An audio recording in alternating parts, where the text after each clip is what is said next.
Greetings and welcome to this week's episode of Vampire the Masquerade Beyond Armageddon. Before we begin, I'd like to make a few announcements. First, please consider checking out the new upcoming V5 book, Sabbat the Schism.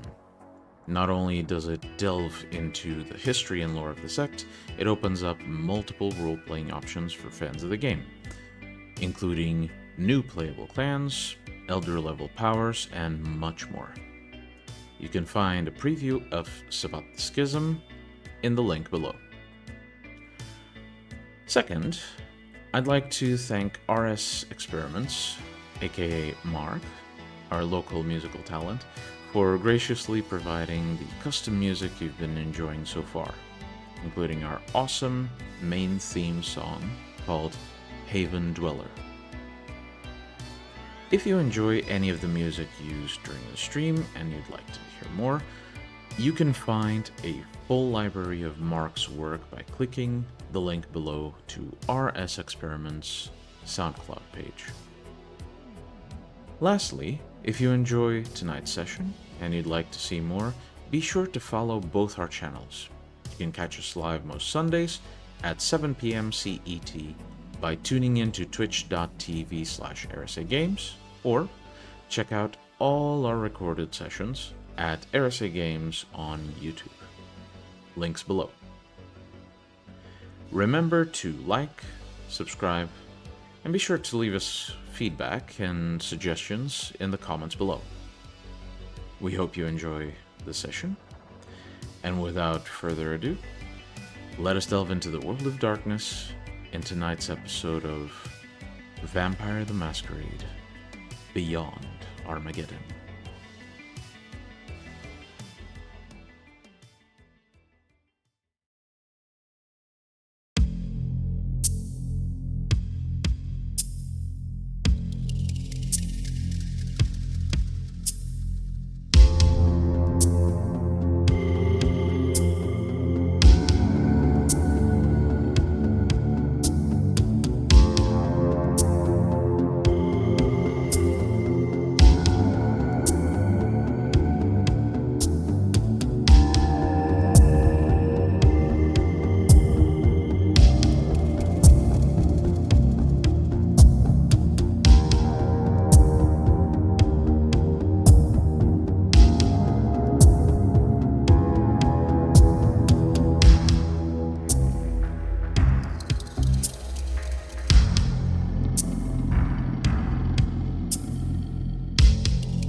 It's a cold, silent night.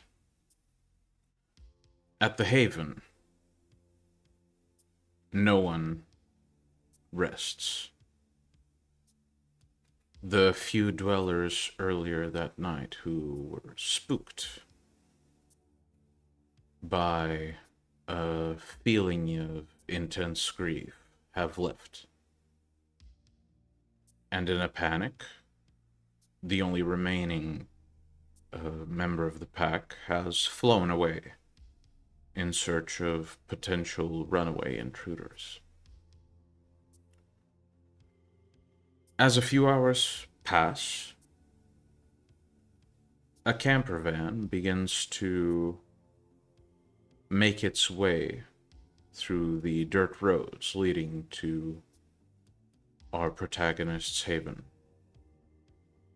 It screeches to a halt right at the entrance, and out walks Abel, who looks up just in time to see Larry landing on the rooftop and making his way down with a somewhat panicked expression in his face.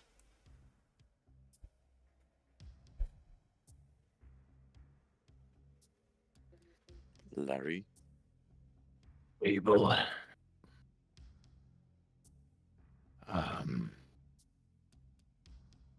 Have you seen anything on your way? No, but I've felt it. It is bad. I don't like it. Let's go inside. Cecil is waiting.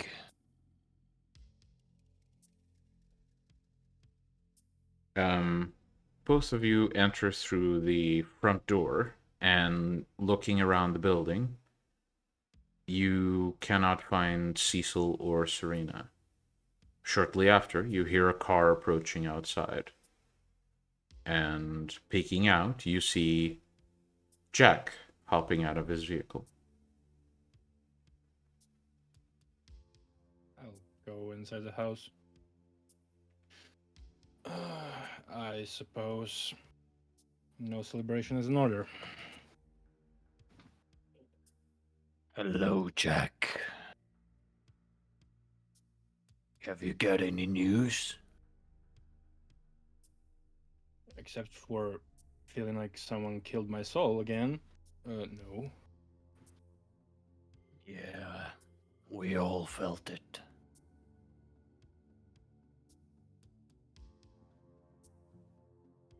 Serena was right, and so it's either Cecil or Titus. Serena definitely texted you it was Titus. Oh, yeah. Well then, that's fucking bad. Guess we Is need to you wait happy? for Serena for details. I suppose. Can you call her? Yeah, sure. I'll call and put on loudspeaker. The phone rings, and Serena, as you drive down the road, Cecil, still somewhat hit by the recent events, and pondering the situation, you feel your phone vibrating in her pocket. I put it on the loudspeaker of the car. Yes. Do we have any information on what happened? Right. Or we know We'll be just back. that Titus died and that's it? Look. So I know where he died. And that was Crowfield's arms. Fuck. And moments after his death, I got a phone call from his phone number from a woman. A crying woman. Probably his mom. That's my guess too, and considering your findings about their connections to the Society of Leopold, well, That's bad. possibilities are endless. And especially the fact that she called me specifically. What I'm thinking is that we will need to update all of our phones. Sure. New devices, new numbers, more secure protocols. Well, we have one of Nosferatu, bound to Larry. Look, I'm well aware of all of the secure protocols have been long since known, all right? It's been around since the 2000s. I understand that probably you are not particularly from the cypherpunk community, so to say, but I am a denizen of the net since the moment it was created. So once we get new devices, I will set up the security issues. Oswald can add if needed. Either way, he died tonight at the Crawfield's Arms. We don't know any other details, but currently Cecil and I are returning from the Archbishop's ordered office. to go there? What? Was Titus ordered to go there? Serena looks to Cecil. Cecil, with a frown in his face, simply shakes his head and then looks out the window. No. No, he had no tasks there. That's fucking worse. Either way, my first suspicion was to Kian, but given the call. But yeah, that's why we will need to be. Basically, turn off your phone numbers now that you're in the Haven.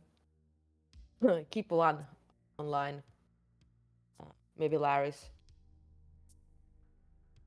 He's the newest of the pack. Because as far as our research, Craftfield arms industry, and this is the United States, so military contracts are a thing. Which means military contracts and military contacts are a thing. So if we're worried about something, we need to be worried about the same type of bullshit that the United States government is capable of pulling off all over the world. Well, in a limited form, but if they have access. Well, doctrine always was 24 hours, you have your food on any part of the land. Either way, we'll need your devices, new numbers, and then I'll set up the systems for us to communicate. But I'll deal with that in the coming week. Basically, any pack business should be done like that, and we should keep, I guess, some other phone number for any non-secure channels if other members of the sort are not up to date. Or we need to make a fucking 101 cybersecurity 101 lesson. Either way, we're on our way back, and as I was saying, we're coming back from the Archbishop. She used the opportunity to give us a new pack member. I see. A Toreador. I see. He's not true Sabbat. I see. So make sure to haze him very well. And check him. His loyalties will be tested. As is expected. Right then, we're going to be back soon. Give another 10 minutes if the uninitiated one can keep up.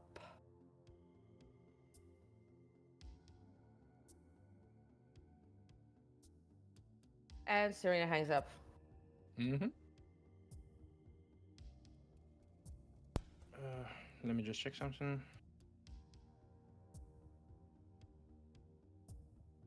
Barry turns to Abel. Is there no way back for Titus? I'm afraid so. Well, probably he can return as a ghost, but that's. Some would argue it's more cruel, some would not. But that's bad. Right. Who is his mother? EO or something of Crowfield Arms.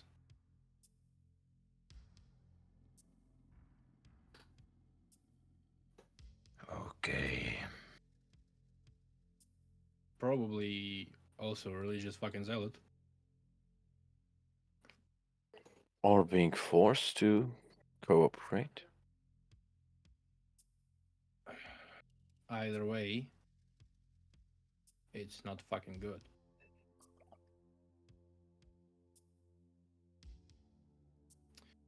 Right, I'll text Leo 5 new phones, 5 new cards, and break my phone.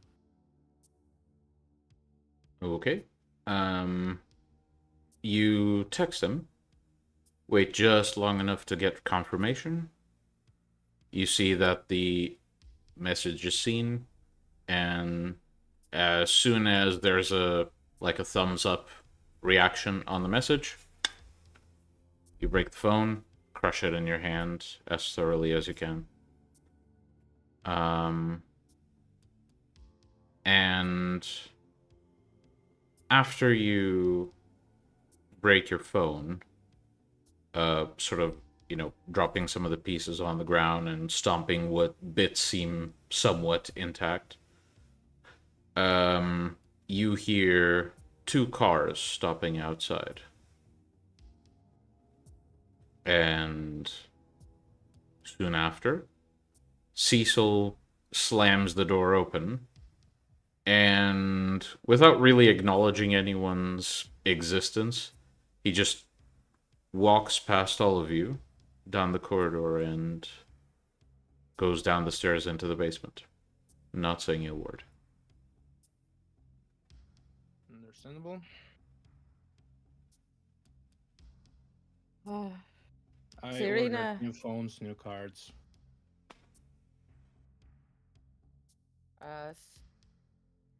Serena would have waited outside until Jim would arrive. Both cars arrived at the same time. Okay. So once Jim has pulled up, she's like, right then, follow us into our home.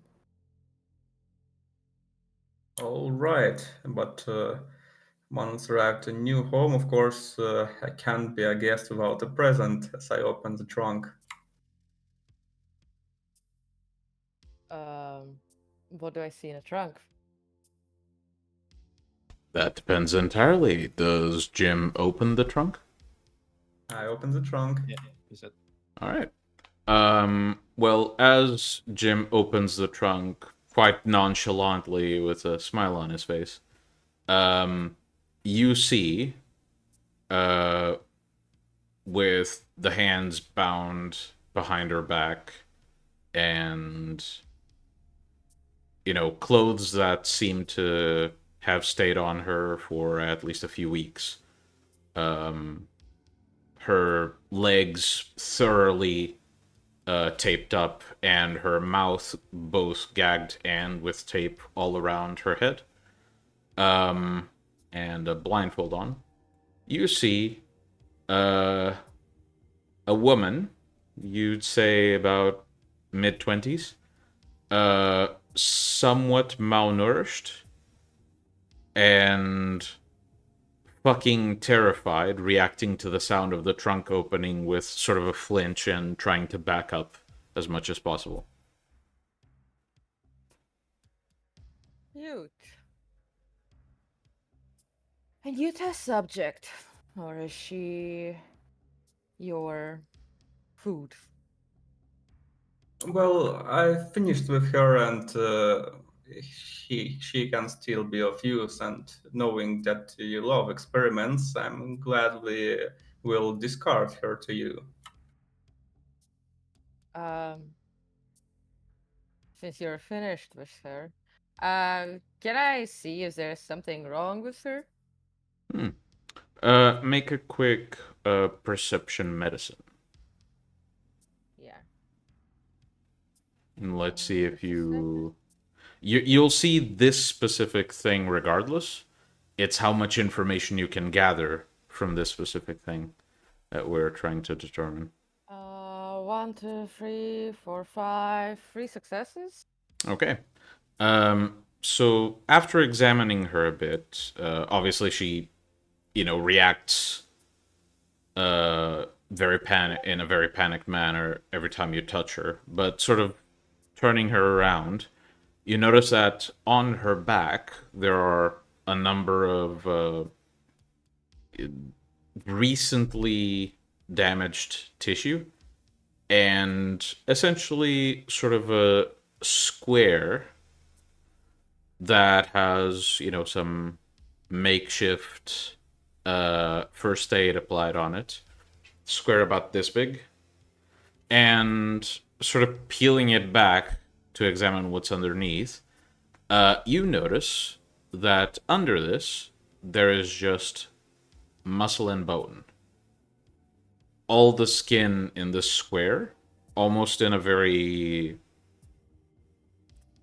methodical way, was removed. Right, just one more thing. Once you're finished, I'll need your scalp.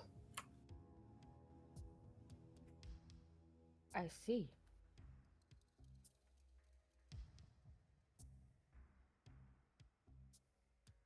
Well, she's no longer has lots of flesh, but I Yeah, I think suppose. Does it come to my mind that I can use her for anything right now? Hmm. How much is it effort keeping her alive? Well, she doesn't look incredibly well fed, judging by the size of the clothes compared to the person in them.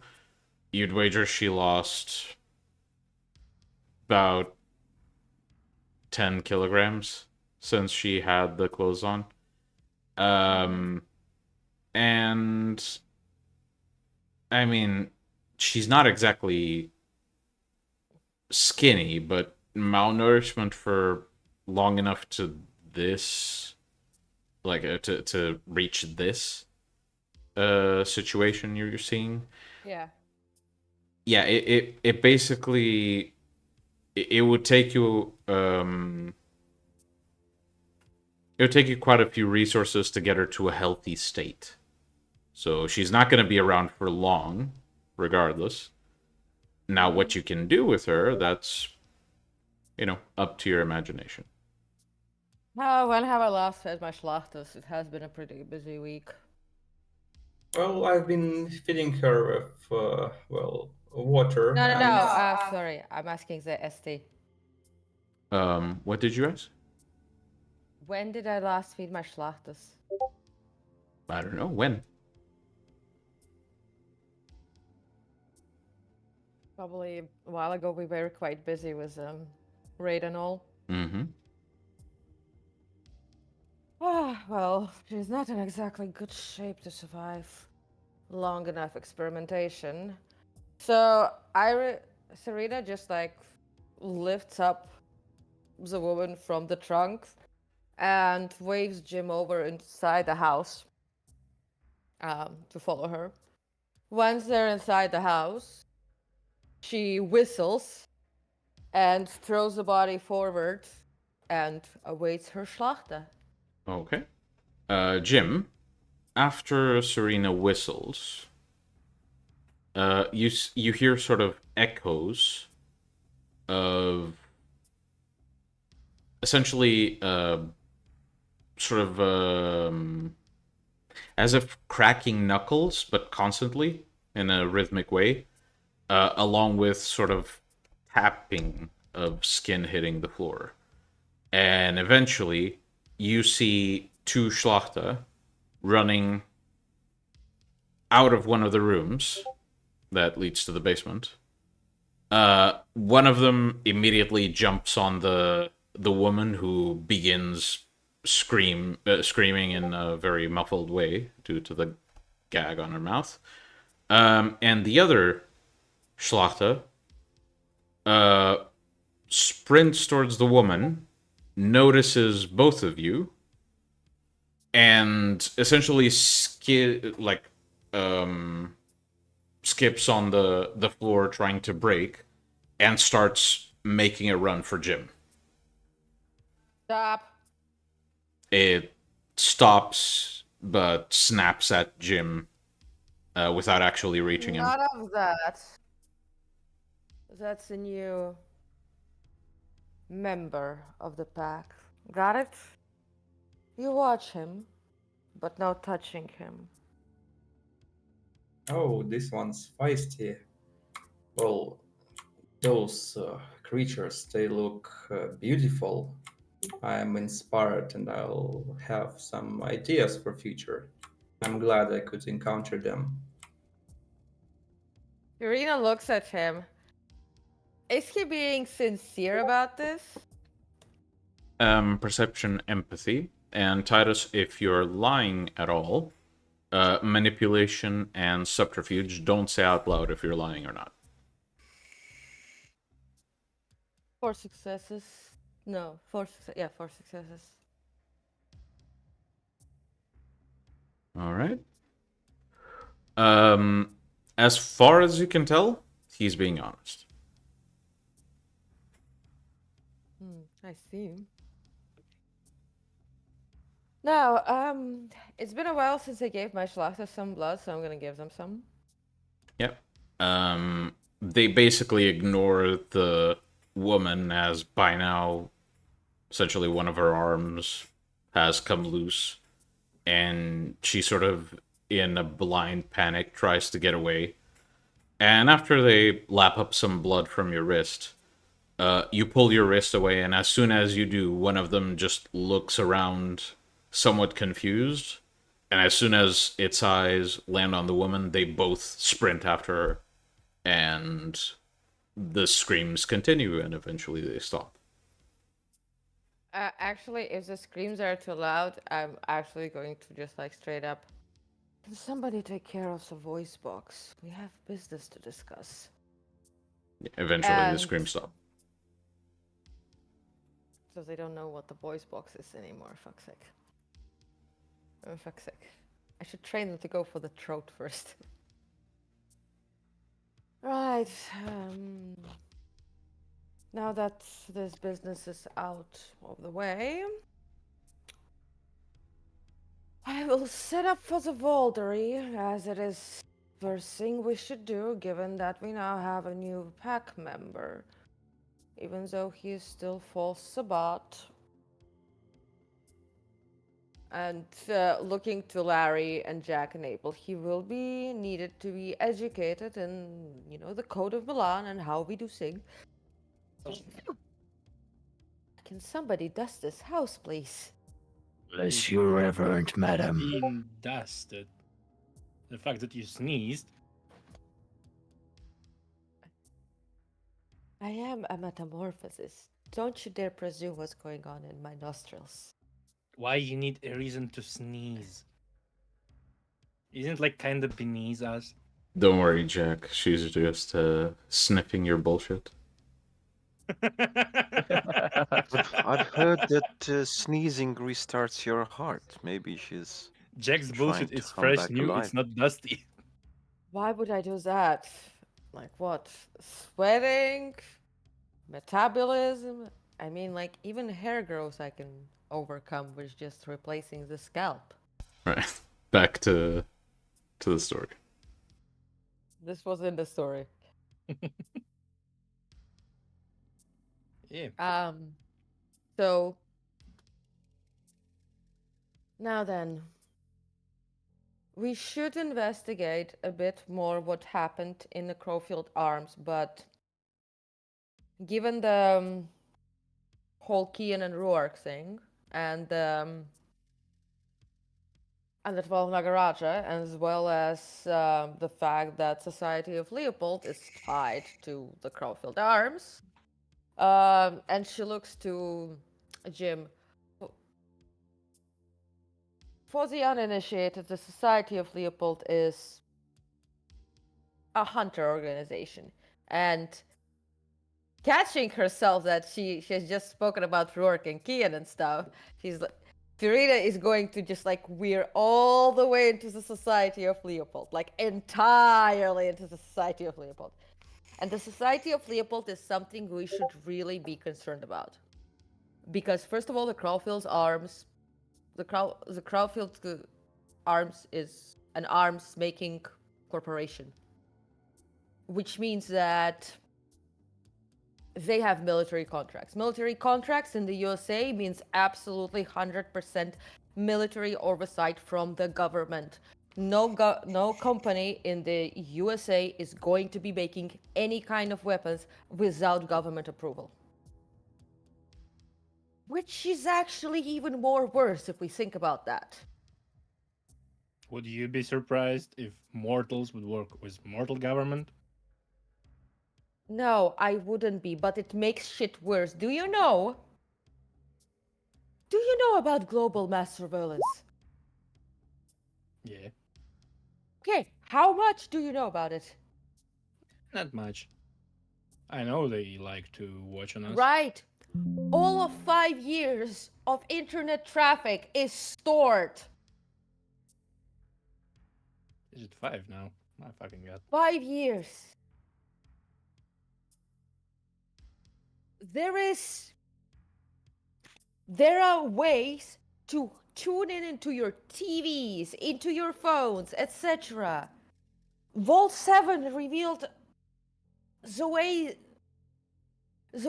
all the Windows, Mac, Android, etc., everything can be hacked. Actually, we could use Oswald for something really, really good right now. He can build us an operating system. No, What? even for my severed understanding of the technology, building an operating system is a task He can for build it on Linux. perhaps He the can build it whole on Linux. Nosferatu clan, not just one of them. No. He can build it on Linux. Like, it can be just a hack of an existing one. It Like, will. Linux. It will require a lot of time and effort to build all the defenses around it. No, here's the thing. If nobody knows about this operating system, we really don't need defenses. And what will we use it for exactly? For our own communication, duh. Own by Sabbat or back? I mean, at first I guess at back, but should be Sabbat. And do you think there are no traitors in the Sabbat that Well, could? that's why. And she looks at Larry, and I'm going to roll telepathy right now. I'm going to roll telepathy at Larry. In fact, All I'm right, going to roll let's telepathy. see the roll.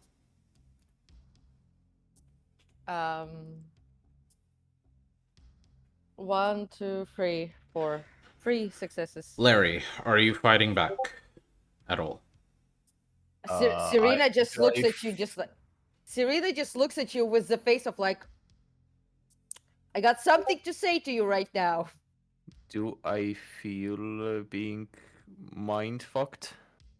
Well, you feel a certain pressure in the back of your mind. Has anyone ever used this power on you to your Serena knowledge? has read my thoughts previously. Okay, then you would know what it feels like. You'd know what it would feel like. And also, you feel this last sort of time Cecil spoke to us.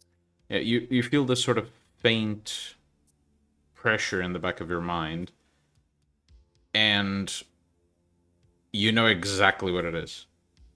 And by the look of her, you know she's doing it. So in fact, she's looking at you, and she's just like, like she has her finger at her like mind, and she just like she's tapping her temple, leaning on the table, and just like looking really annoyed. But her finger is just like tapping the temple. okay, I will not resist it. Okay. And you can have Larry. Go on. Larry, do not fucking mention anything about Ruark, Kian, and the whole conspiracy thing in front of the new guy. Can I respond back? You can think back. Of course, I fucking wouldn't.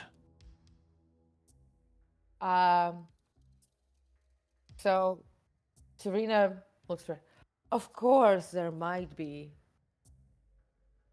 traitors in the Sabbat, but would there be any amongst them who are traitors to the vampire kind? You can probably find very specific masochists, but probably not. Exactly. So, but still, that's a long-term plan. That's a long-term plan. Short-term is we know the security that it's basically a mix of the safe message, like messengers, like Signal, for example, and also no longer using regular calls, VoIP calls only between each other. Everything else needs to be, we cannot use our normal talk anymore.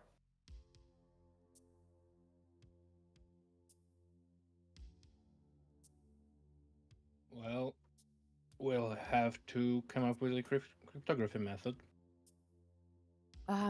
Cryptography, we don't need to come up with a cryptography method at the moment. Okay, not cryptography, cryptic method. Ah, you mean So not code saying messages. Cainite, for example.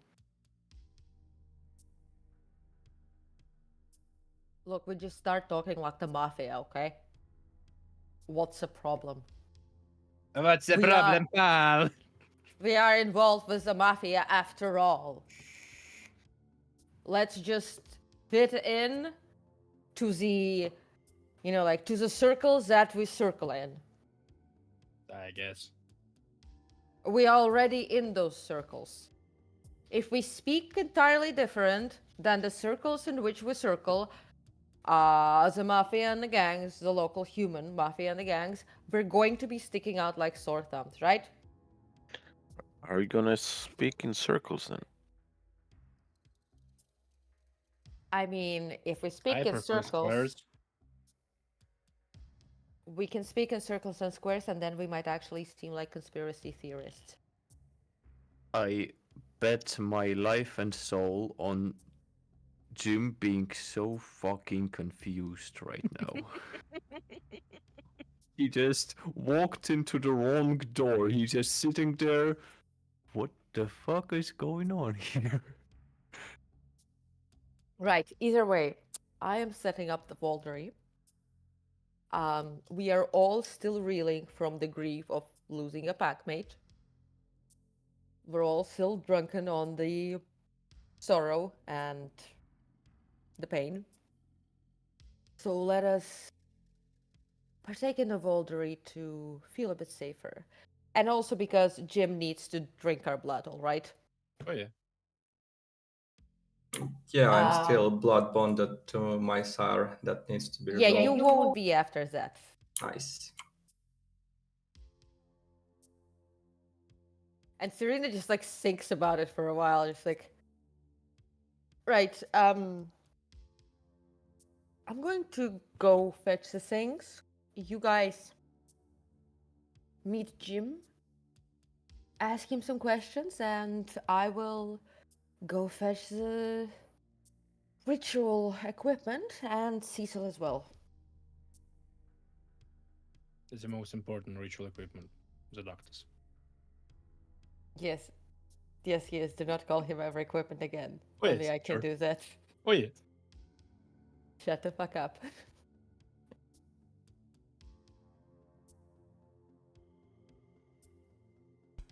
All right. Then you. So Serena walks off into the basement, and Larry, Abel, Jack, and Jim are all left together. As Serena goes to prepare the ritual.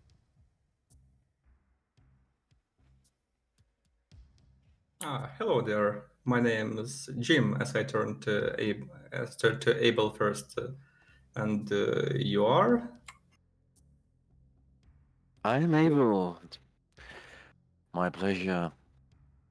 Nice to meet you. You have nice style. As Jim does not hesitate and turns to Larry. How are you? Wow, big guy. Haven't seen your kind around. You are?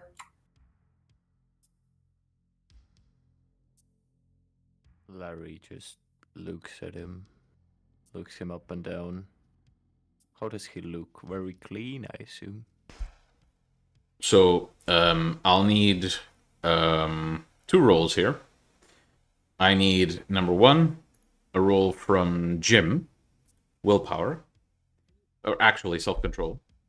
And from Larry, I need a perception and craft with a specialty in anything clothes related.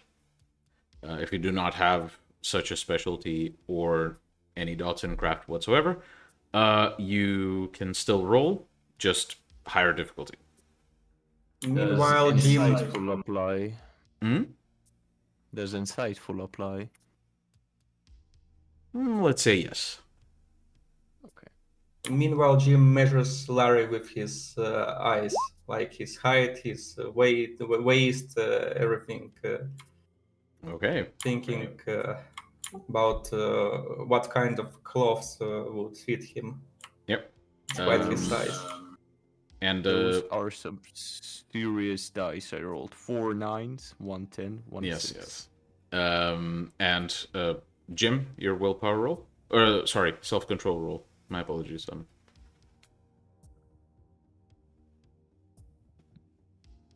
What do I need to roll for that? Hmm? What do I need to roll for that? So Sorry. if you scroll down on your sheet, Yeah, I see it. Okay, under found virtues, it. yeah, just roll those dots, and no injuries or 1s or 10s apply here. It's just a flat roll. Okay. Okay, so Jim, just looking at Larry, the tendencies in your blood, your clan curse specifically, it sort of boils up inside you because this man, if Larry even has clothes on, because that's not really a necessity for a gargoyle, it's rags. It's clothes that are like stretched too thin. His measurements are not, human, really. He's too big for a lot of these things. And so all of it just looks unappealing. It looks beneath you. That said, you manage to sort of rationalize in your brain, like, you basically tell yourself over and over, be kind. Don't mention anything. It's fine. It's fine. It's fine. I can make. I it can better. fix I him. will. I can fix him. And you start, processing whatever you need to process to sort of plan out how you're gonna fix this absolute disaster of a human, or gargoyle rather. As for you, Larry, Jim is dressed to the nines. This man is fashionable as fuck. You don't usually have an eye for this stuff, but you've flown around the city. You've seen people and how they usually dress nowadays. And Jim is dressed like you would expect a billionaire high roller to dress when going into a very, very expensive casino in Vegas. That's generally the vibe you get. Like all of the things he's got on are incredibly high quality. You can't really make out what the material on his suit is, but whatever the fuck it is, he managed to make it look very, very good. Sort of velvety in texture. And those are the results of your rolls. Larry just furrows his brow and Well, I'd like to Turns hear. away from the gym and walks off. Well, I'd like to hear your story later as I turn to Jack now. Well, you look quite exquisite. You're Jack. very nice to meet you as I measure Jack and his style. You look kind of, well, special. There's something about you I can't really understand, but that's Oh, do a tell. bit Maybe I can different help. from. Maybe I can help you put it down.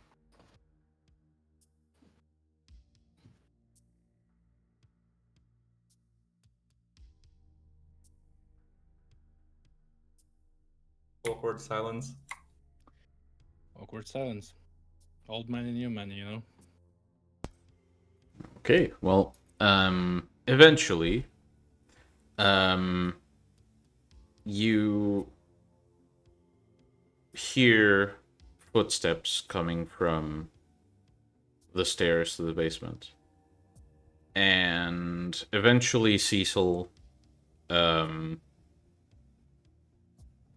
braces his hand on the door frame, looks at the group, and you notice, those of you with a sharper, an eye for details, you notice that his knuckles are bruised to hell, to the point where even some fragments of bone are sticking out.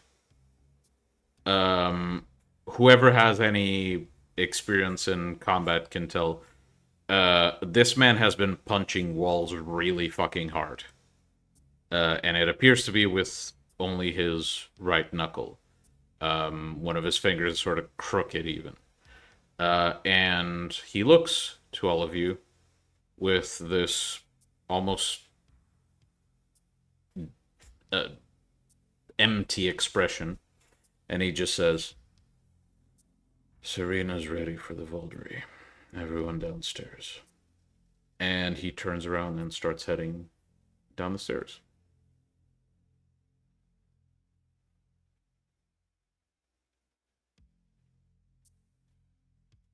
I'll lead the way for them, I suppose.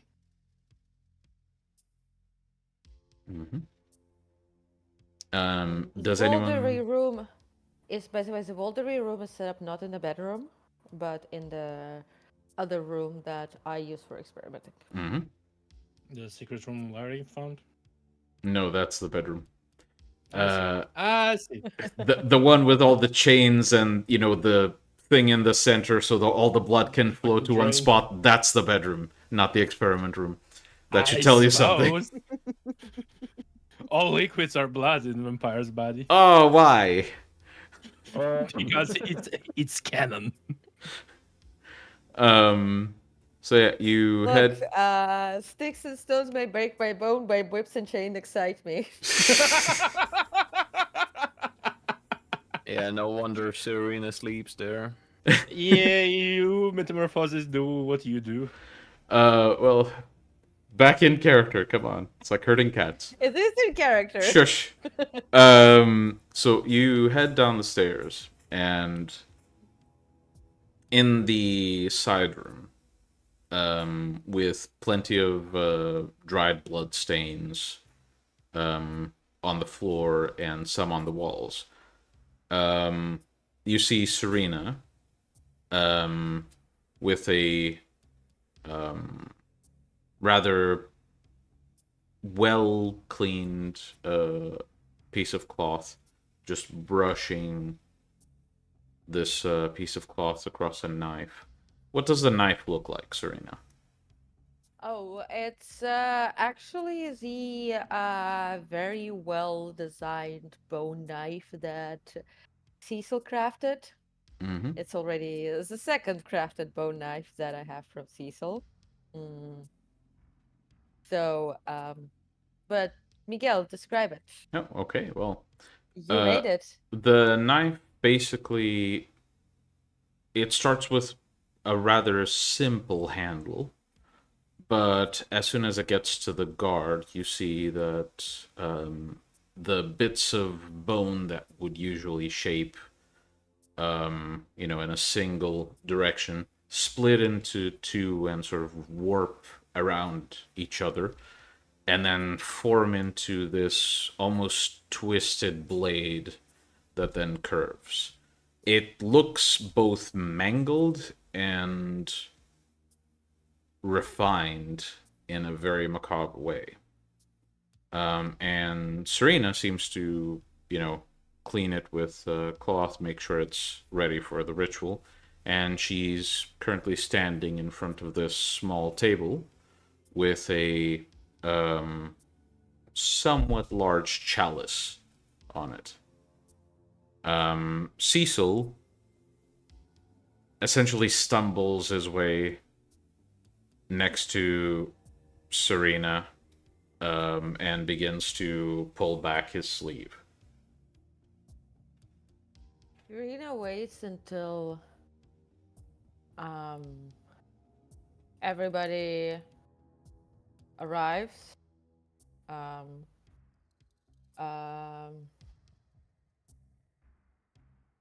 Serena waits until everybody arrives.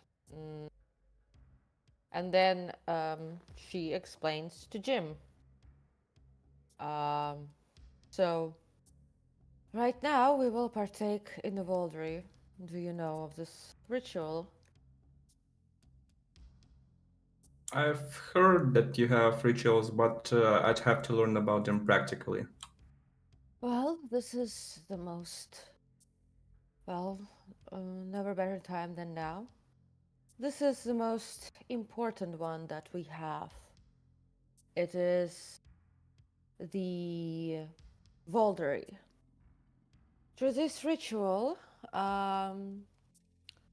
we have gotten the Sabbat in the Great Revolt have gotten their freedom from the control of the elders.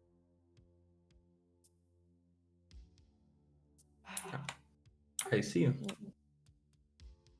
By mixing our blood together and drinking from it, we make a weak sort of blood bond between each other. And this kind of union is also done between different, it is also performed during big events, and like the Grand Ballo, or during the Beltane, or when a new archbishop is being consecrated into their position.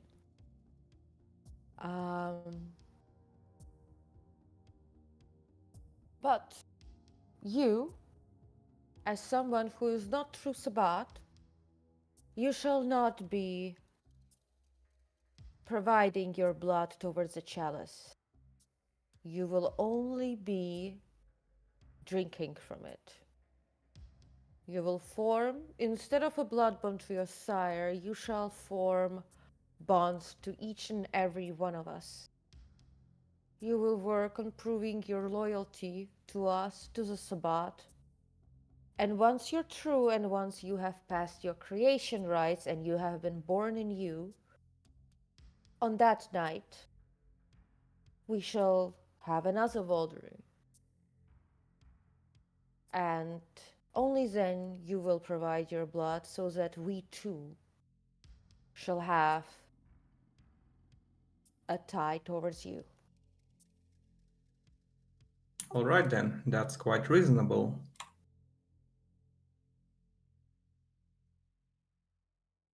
In these nights, there are many of those who would see the sword fall.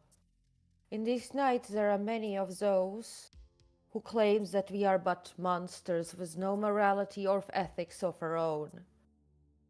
But those people, they hold us to antiquated presumptions that we all must remain mortals and humans in our mindsets until the day that we perish in our final death.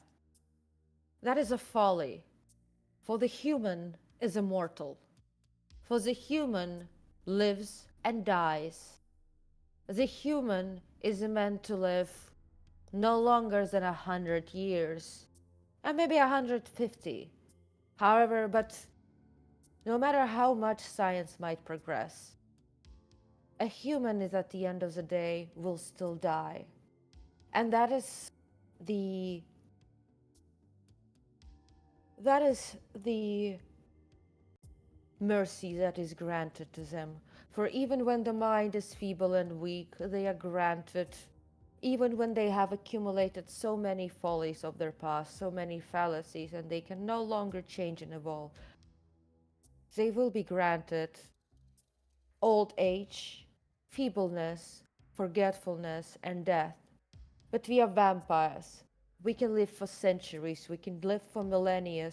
To expect from us that we abide by the same mortal philosophies for the rest of our nights, all of us, all of us, is a folly. But we live in the modern times, and no longer are our new embraces limited by the follies of Christianity, which only abided by the good and evil.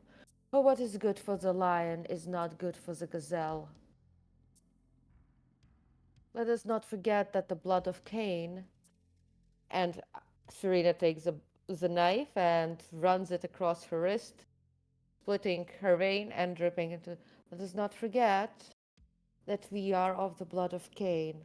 We are the sword of Cain.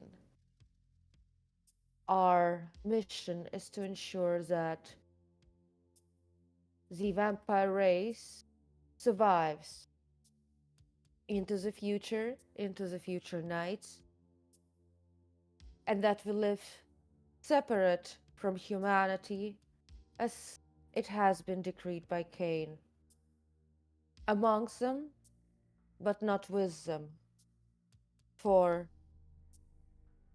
the cities of those who believe in harmony with mortal kind shall all fall to ash. And she passes the chalice to Cecil.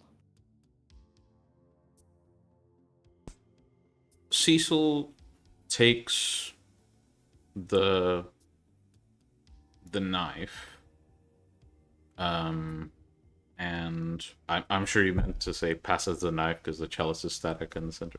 Yeah.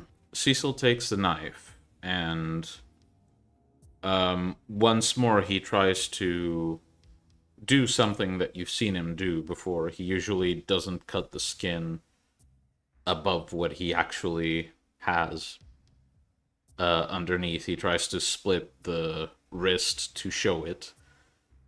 As he tries to do this, the damage to his hand sort of keeps the structure of the skin intact, and he sort of tries to pull it open and doesn't manage to. And with sort of a frustrated grunt, he swaps the knife to his damaged hand and splits the other one. And in the flesh underneath his skin, he makes a cut and allows some vitae to flow into the cup. And as he does so, he closes up his arm and says, "For the sword."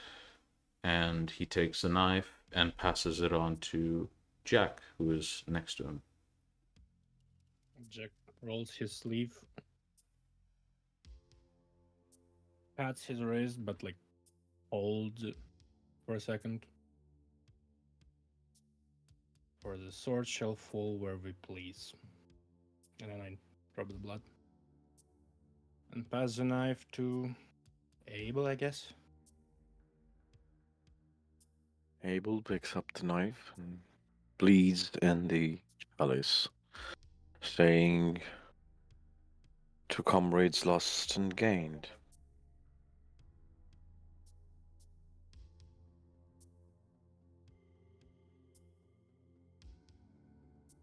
and then passes the knife on. Larry. Until Larry takes the knife, just cuts his vein, bleeds the whitey, doesn't say a word, pass the knife to Jim, not even turning to You him. don't do that. No. Um, And hold on, Serena hold on, takes the hold on. knife. Hold on. As so Larry, as you begin to pass the knife to the side, it's almost like you expect to pass it to Titus. It's almost like all of you expected to pass the knife to Titus. And when you turn, you see Jim instead. And all of you, despite your different systems of morality, despite your different connections to who you were or who you are now, despite your sense of self or lack thereof, despite your struggles, despite your differences, all of you feel this profound sense of loss. Like turning around expecting to see a loved one who died the day prior. And Larry sort of sees, but realizes it's Jim there, not Titus. And he sort of freezes in place. All of you can react how you wish. Cecil himself essentially is staring down Jim in a very aggressive and yet hurt way, as if it's almost a personal insult to him. Jack You will take- not replace him, I say Larry. to Jim. Jack grabs the table so fucking hard you can hear his knuckle crack. It's like he's pale, but his hand is pale. No, are we Serena really reaches. sure about this? Serena. Are we maybe being hasty? It is the order of the Archbishop. Serena reaches out, takes the knife from the Larry, lifts up, looks to Abel. Something might feel hasty, but we are at war, and I'm sure all of us here, excluding Jim, who has been exposed to it, and Serena looks meaningfully at each and every one of you. We all know how grave the situation really is. So we shouldn't look a gifted horse in the mouth, especially if the person might end up being on our side as opposed to our enemies.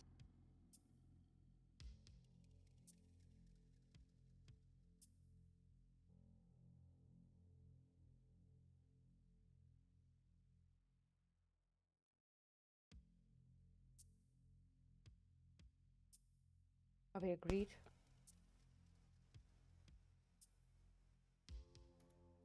Larry It is stays the silent, order looking after all. away. He lifts. Let us remind us all that, as by the Code of Milan, acting in the benefit of the sect, of the sword, of our mission, is first and foremost. We cannot have petty disputes like the Camarilla or the Anarch. We understand what's at stake, especially considering the fact that our packmate might have been killed by mortal hunters. All right? And Serena lifts the blood, consecrating it, and then takes a sip and passes it along to Cecil. Cecil takes the chalice all without taking his eyes off of Jim. And Jim, how do you react to this sort of awkwardness that is built around you? It's uneasy for Jim, but he did heard about the loss of a packmate when he was at Victoria's place. So he kind of understands what they could feel. He doesn't feel it because, well, he can't feel it, but he understands what they may feel. Mm-hmm. And Cecil, again, without taking his eyes off of Jim, takes a sip and passes it to Jack. Jack will just like almost non-existently in the place, just absent-mindedly is the right word. He'll take his sip and pass a chalice next to Abel. Abel takes his sip. Kinda tastes funny, but he'll pass it on. It's funny because there's no Titus's blood, huh? Oh yeah. No, feels a bit diluted. Diluted. Yeah. Like there's something missing. Like there's no Titus's blood. Larry will take a sip and pass the chalice to Jim. Jim looks at the chalice for 5 seconds and then takes a sip. And then passes it to Serena. All right. And as the chalice is placed in Serena's hands, I need everyone to roll. Roll. So I we'll do the rolls one by one because then it's easier to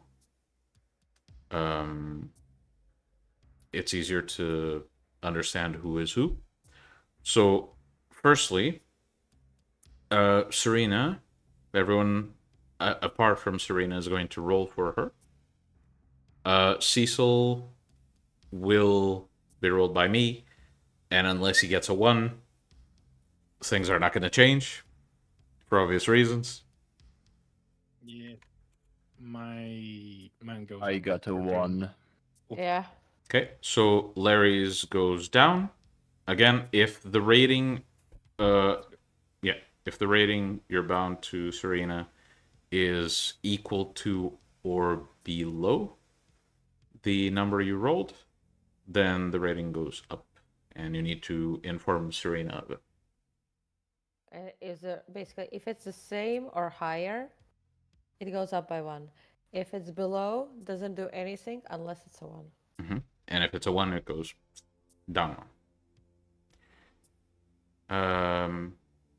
Jim, you need to roll once for Serena, so we know exactly what your score is to her. And I'm still missing a roll from Abel, I believe. There we go. Okay. So, Serena, Jim. Jack goes up by 1. Jim is bound to you at a score of 5. Next, I'll have everyone except Jack roll. Same rules as before.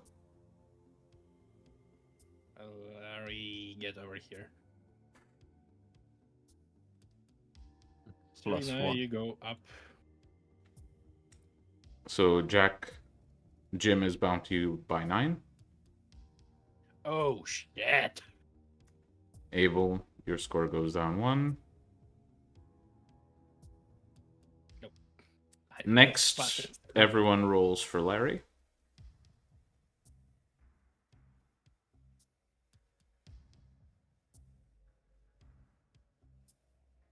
Man, Larry, we're kind Jack and Larry universal love fan. each other. What is this? Oh yeah, he carried me like a little princess. That No, doesn't no, go no. unnoticed. Jack carries Larry like a little princess. That's funnier. Oh yeah, oh yeah. For potencies for that bitch. So, Larry, Jim is bound to you at a rate of 4. If if Tens on Uh, ten. I roll only four. higher, then it increases by 1. is the same or higher? Okay. Yeah. So also Larry, your rating to me like from me went up by 1. Yep. And table. I would assume if he's not saying anything, So That's Abel rolled enough. 1 for me, Okay. right? he did. Yep. And now everyone roll for Abel. Get in there, brother. Oh, From Serena, it goes up to you by 1. Abel. From me too. Abel. Jim is not bound to you as he rolled a 1. So you can put him No, as part of that's the a 1. That's a Vaulderie, 1. but he's at a No, rank no, of no, it's a 1, 1. which... It's a 1. Hold It's on, let still me a weak one. finish. Let me fucking finish. So, you register him in the Vaulderie at a score of 1. But emotionally, this basically means that it's no different than, you know, an acquaintance, really. Slightly just a touch less, more friendly. Yeah. And as Jim's blood was not in the chalice... We still roll for Cecil. All right, everyone roll for Cecil. I'll update it No. after because I would need to open Cecil's sheet, which will open No certain change things from people me. are not supposed to see. So No change from me. I'll update No it change for me. after. Don't worry. Okay. Ooh, Jim is the first person in this group who does not have a super high rating to Cecil from the get-go. The only Fine, non-simp. fine. 4. The only non-simp for the Ductus. Larry has got a 4 too. So. Okay. That's fine. Yeah, I'm sorry, Larry. And broke now the the- hardest part. We have to delete Titus's part. I already did. I just switched the name for Jim. It gets Code. colder and colder. It's like, we have to delete Titus. Oh, I already did. You Nah, deleted him? I made use of the fucking spot.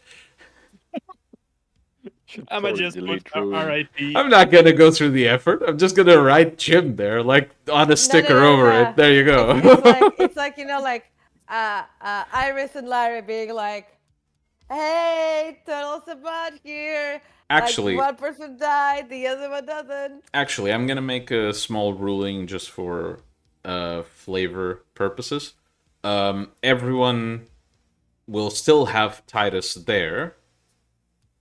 However, essentially put in parentheses next to his name dead and put both scores to either 1 or 0. I don't know if it allows to put 0, but put it at 1.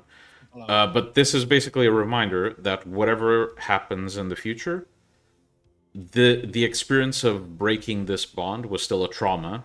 Your characters are never actually going to forget that. So you're whenever And you we forget the wolf boy.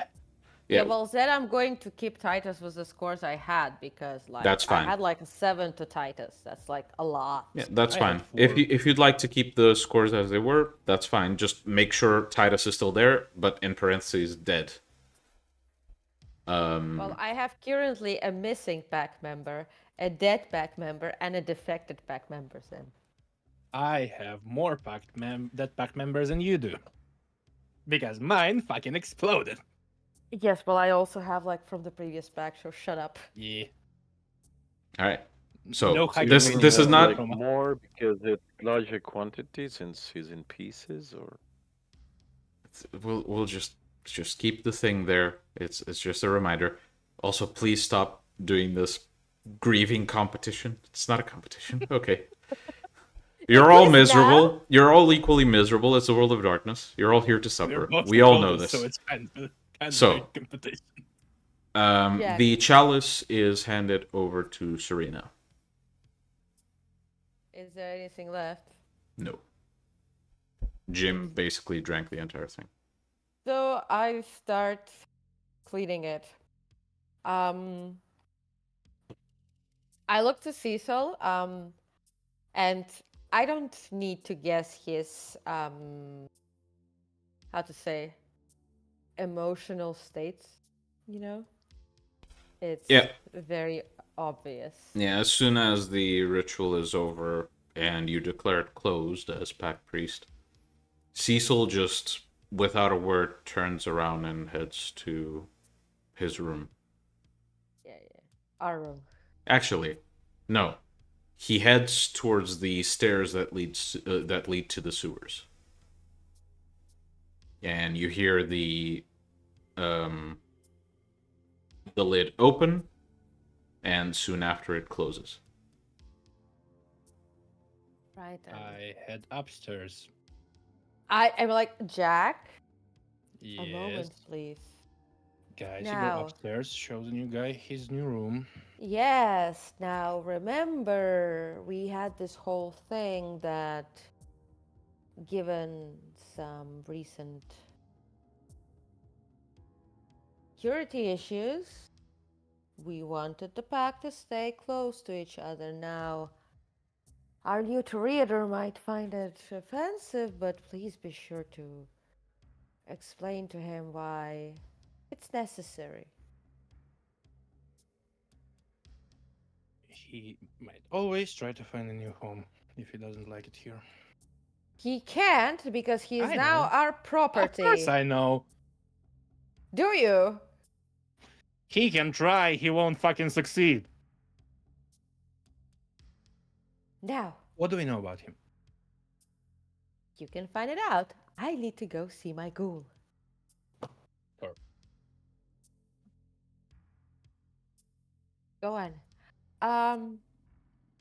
Abel? He's probably upstairs already. He didn't say that he left, Abel. I'm hovering there, yes. Abel, wanna visit Marcus with me? There's probably like some Sure. Titus leftovers and so on. Either way, did Jesus survive the night? I wouldn't know. Haven't Oh. heard anything about him. Do you Maybe want me he's making a name for himself. Do you want me in to Santa check if Monica. he's alive? Oh, if he is, he will turn up soon enough. I mean, I can check it up for you, but either way, it would be useful if we knew. Because I know that Titus worked with him, so to say. So it would be good for us to know if, what people worked with Titus, because we want to make sure there's no Fine. loose ends. Fine.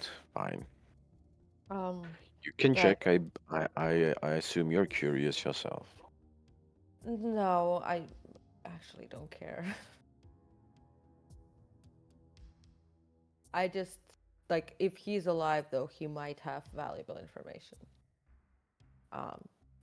But judging by your disinterest, you're not that particularly interested yourself, are you? Nope. Either way, look, if he's alive, he certainly has other means of redeeming himself for his crimes. In your eyes. That we can think of, right? Yeah, well, maybe it is better to keep an eye on him. I'm going to quickly open an LA map and see if I can locate Jesus. All right, roll for it. Mm-hmm.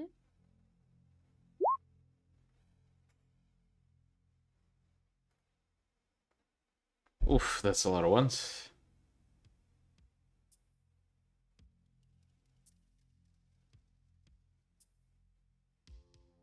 What's the difficulty of the divination itself? Up to you. Okay, good. Well, Depending on how complex it is. For Jesus, you know his face, you know his name, you know. I've been Yeah. hanging around him. Yeah, so the difficulty is He's not going off to be the too pack a high. lot. Yeah, he's not going to be too high. Okay, so it takes you a bit, but eventually you start to get a location. As I try to basically get closer, and I'm like, well, bad news. Jesus is alive, supposedly. Shall we nab him? Since he does know too much about Sabbat, and we can't really let him loose anywhere. Yeah, and well, we should not let him affect the silence of blood and everything. Of course. So I'm going to basically find. Wait, try calling him. Actually, wait. Let me first get a location, just in case. Doubt we let him keep his phone. Did you take it off of him? You're the one who turned him. No, I don't know. What was I supposed to? Well, usually that's why we embrace four legs or shovel heads. People we don't know. Either way, let's see where he is. Because. And let's hope he's not with the Camarilla or the Anarchs. Because you know damn well that Duskhunt would be. Not above. Ratting us out.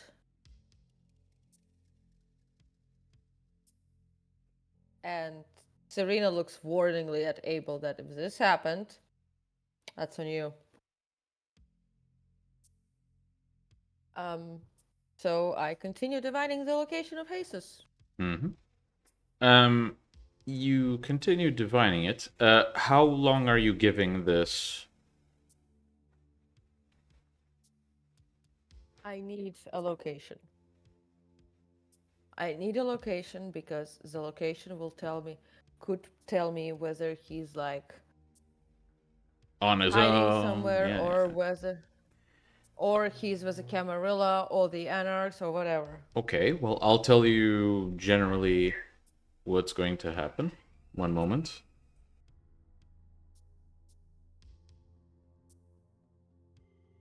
The robot rebellion has started. Praise them, Messiah.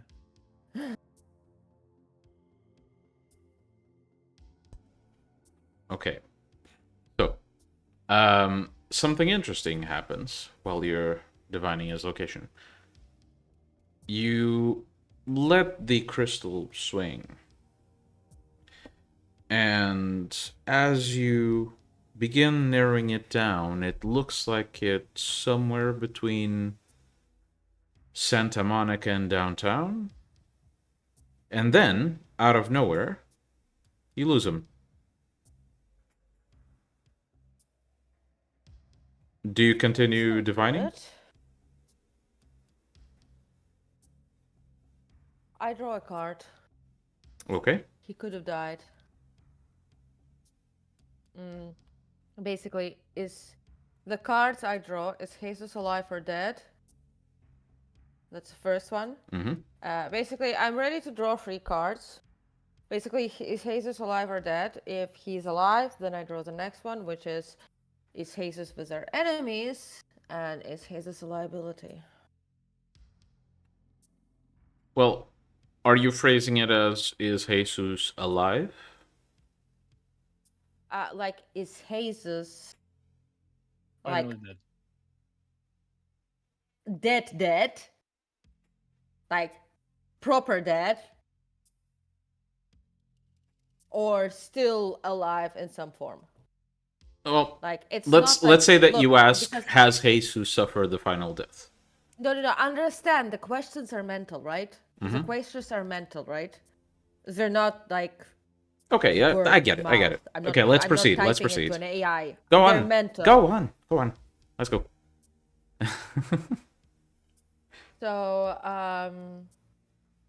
here are my rolls. 1, 2, 3, 4, 5, 6. 4 successes. 1, 2, 3, 4, 5, 6, 7, 8.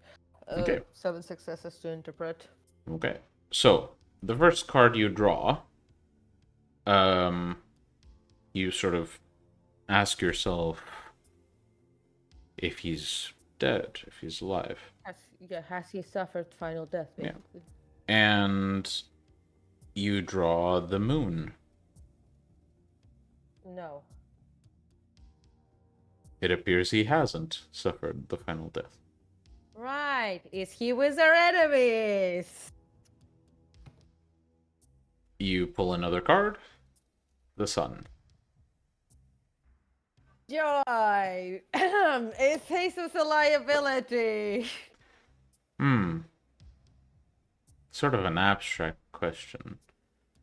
A liability meaning that how much does he know about us and what we do? Basically, it's about like what Abel would have let him know, etc. Like our havens, etc., and so on. You draw death. Meaning interpretation. Whatever he knows can change things severely.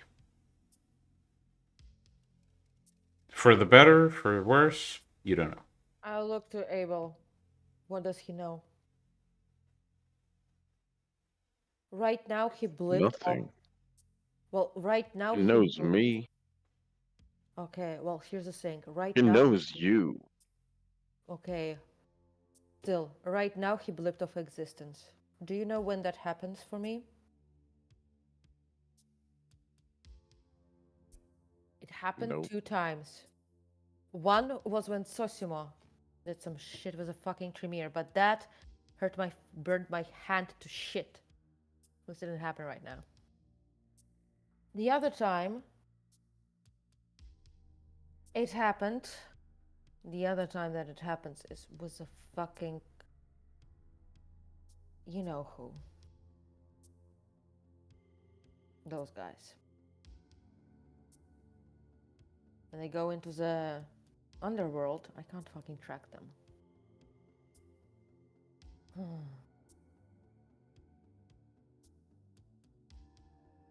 So Jesus is with them. Potentially. I don't know. I'm going to have to like draw more cards. Well, Jesus knows where our haven is. Jesus knows where our haven is. This is where we met up, didn't we? Or oh no, No, we didn't. we didn't. met up at the Yep. construction. So he yard. doesn't know. He doesn't know the haven. Potentially, he knows where the previous haven was. But he doesn't know this one. I wouldn't have told him. Okay, I think we should. I will just remind you, Abel. I have notes here of what Jesus knew. I have no notes that he knows where the haven is. That you've told him. I have no notes about that. I have notes that he knew where the hospital was and that he offered some manpower for you if you needed it to repair stuff somewhere, but he was never told where. Yeah, so he doesn't know much unless he has figured stuff out alone. Right. Then we should still go talk with Marcus. First of all,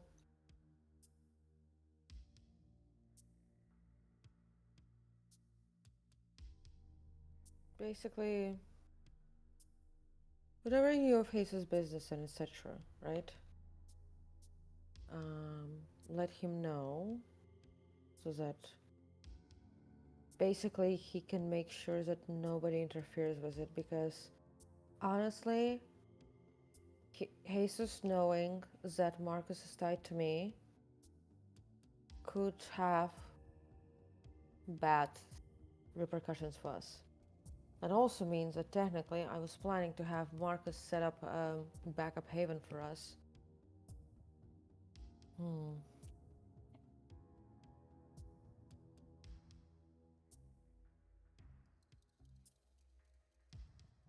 Let's go to the location where Jesus disappeared. Maybe we can see something there, feel something there. Okay? Okay. And then after that we visit Marcus. All right. Well, And actually, maybe we can take Larry also with us. I'm sure Jack and Cecil and Jim can settle in. Larry can actually provide us some information from around the area that we are not able to perceive.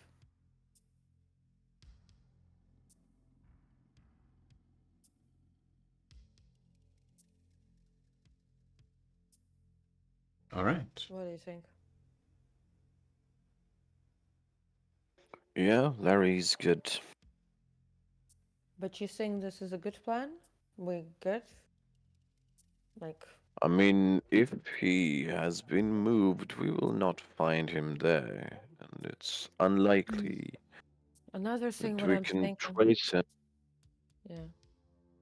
We could, perhaps Larry could trace something. Another thing which I'm thinking about, which we could definitely benefit from, but probably Larry has to be super. Is Larry here? I don't know. Larry went off. Okay. Larry went off. Where did Larry went off? To the Showed me staircase you guys in the didn't room. see.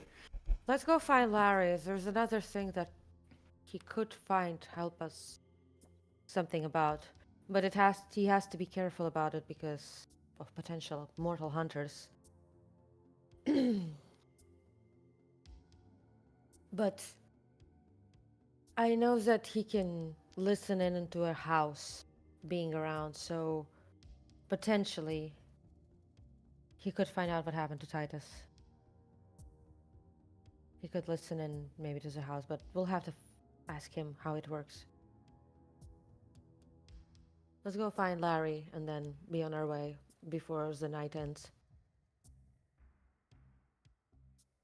He's sitting on his usual spot on the roof. Mm-hmm. And as you look up, you basically see that next to Larry, there is a crow that seems to be resting very calmly on. Actually, it's not next to him, it's on Larry's wing.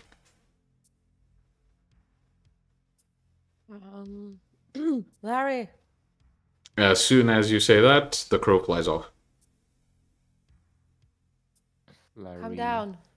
looks after the crow. Looks down. Yes. Come down. We have a plan, and we Comes have down. an issue. What is the issue? Well, the issue is, do you remember the guy whom Abel turned Jesus? What happened to your voice? Nothing. I've changed it. Oh, I mean, I don't know if you've noticed, but I look way different now. Canonically, that hasn't happened yet. No, it has. Not yet. Because No, I I don't already have the portrait in yet, so Yes, but he already showed up like that in the interlude. Sorry. Okay, fine. In that case, I'll post the Larry. image for everyone to see in a bit, but yeah. I will post it myself. Larry, come on. You've seen me change my looks, my face, right? Um, Right. I mean, I change it. I don't have a movable voice box like Cecil yet, but you know, my voice remaining the same or my looks remaining the same is not something that you can count upon. So you can move your vocal cord? Yeah, yeah. Had to do already several times. Okay. Mm. Curious. Yes. And what's the issue? Right. So Abel used to have a ghoul, Jesus. He turned him for the siege, the attack that we took part of. Uh, We tried tracking him down because if he survived the siege, well, he does have some information on our activities and things that could be potentially bad for us. And I tried tracking him down and he's still alive, and then he blipped off the radar. See, the problem is that usually when somebody blips off the radar like that, that means they shifted into the underworld. And I drew some cards, and he's ended alive, hasn't met his final death yet, and he's with our enemies. Now, what enemies? I don't know. I mean, I'm going to draw 3 cards. One for Ruark and Kian and whatever the fuck they are, right? One for Anar and one for Camarilla. Okay? All right.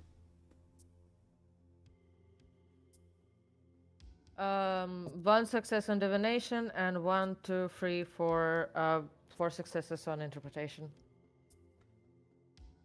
Okay.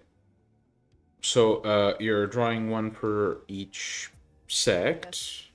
and what are Okay. you asking specifically? Is basically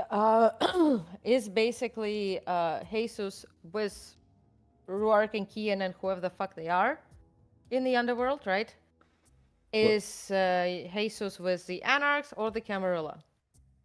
Basically, because I drew the card that Jesus is with our enemy, so the question is with which?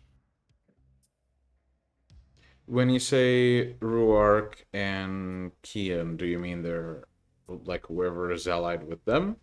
Or do you mean them? I meant them, the faction that Cecil talked about that's in some city in the underworld, that fucking conspiracy thing. Okay. In that case, when you draw Camarilla Anarchs, he seems to be in the presence of Anarchs. We don't get any sense of like urgency from it. He's near them, but not specifically in like next to them. Yeah. You then draw a card for whoever Ruark and Kian's allies may be, and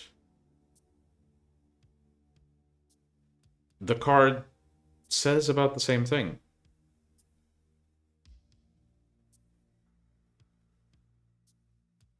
What about Camarilla?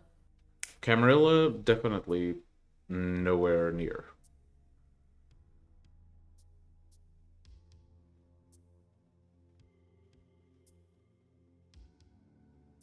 Serena looks at the cards. It's not with the Camarilla, but the Anarch and whatever the fuck are those guys in the underworld allied with. Well, there's also the Independents, aren't there? And the Hunters. Can I draw 2 more cards or no? If you'd like, but the difficulty by now is much, much higher. Like, the Okay. difficulty has been raising. You've been meeting the difficulty quite Okay. consistently, but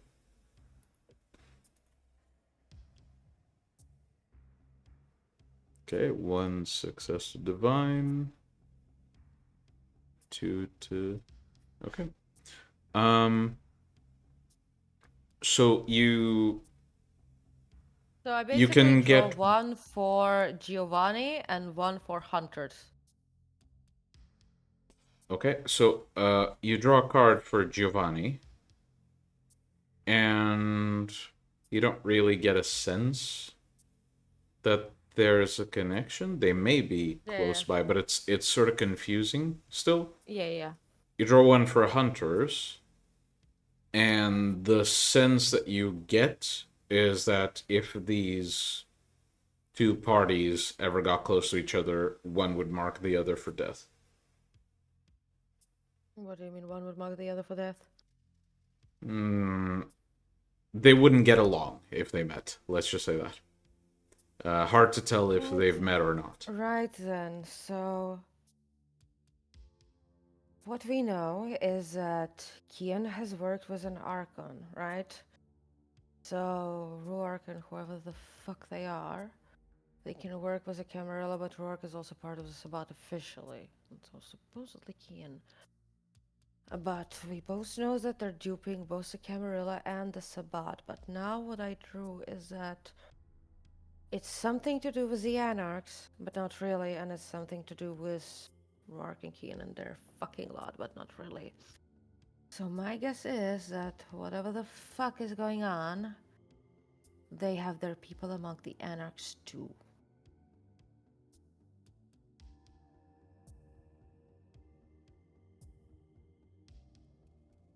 What would be Well, my I guess- mission? Well, currently our plan is that we're gonna go to the place around the area where Jesus disappeared.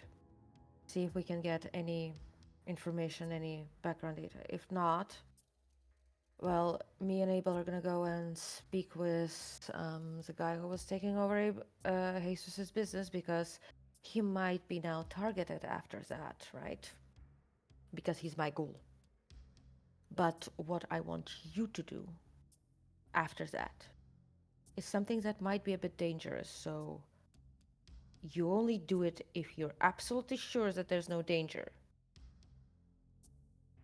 That you Go can get- on. Remember the Crowfield arms?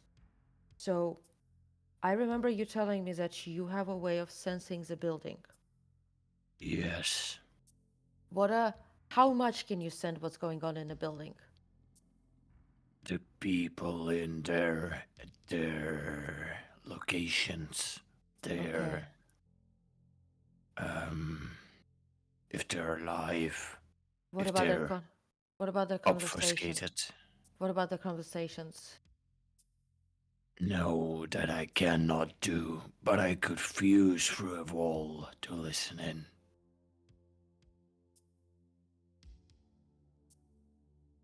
Can you feel dead bodies? I don't think so. Right. Either way, then I guess for tonight it would be good if you just check if there's anything supernatural inside the Crowfield arms and what it is. Because if Titus was killed, we want to know who killed him, whether it was the mortals or not. Well, you made a rather good guess already. His mom. Yes, but I'm already running. How to say? I can't ask questions from the stars or the gods or whoever they are, right? But there's a limit to it. Right now, I'm running close to that limit. I don't do usually as much divining in a night. So, Okay. either way, right now, it would be good also that you provide me and Abel a backup. We're basically going to be sort of like between Santa Monica and downtown. By the way, was a hotel anywhere nearby? Teresa's hotel. Teresa's hotel,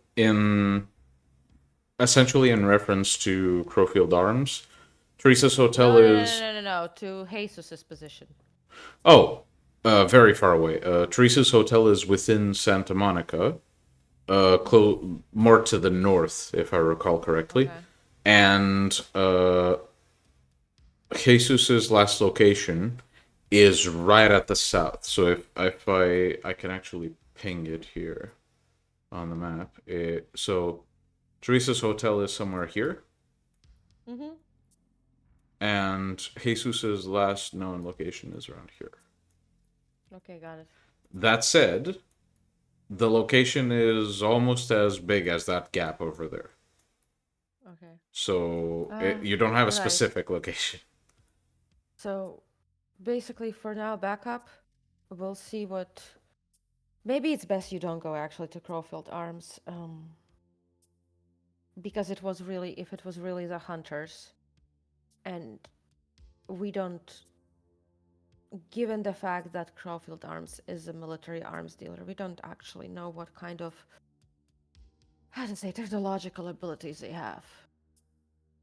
Whatever you have currently going on for you might not be enough, at least while you're flying. So, just for tonight, I guess let's go try and find Jesus, because he could be a liability.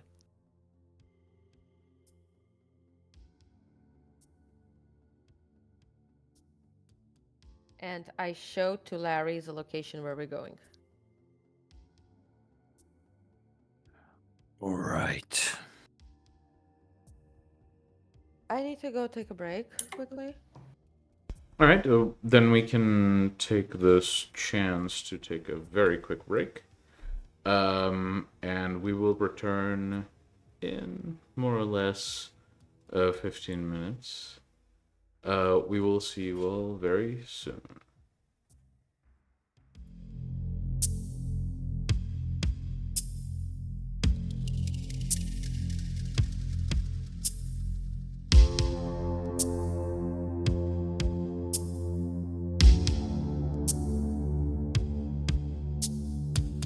And we return.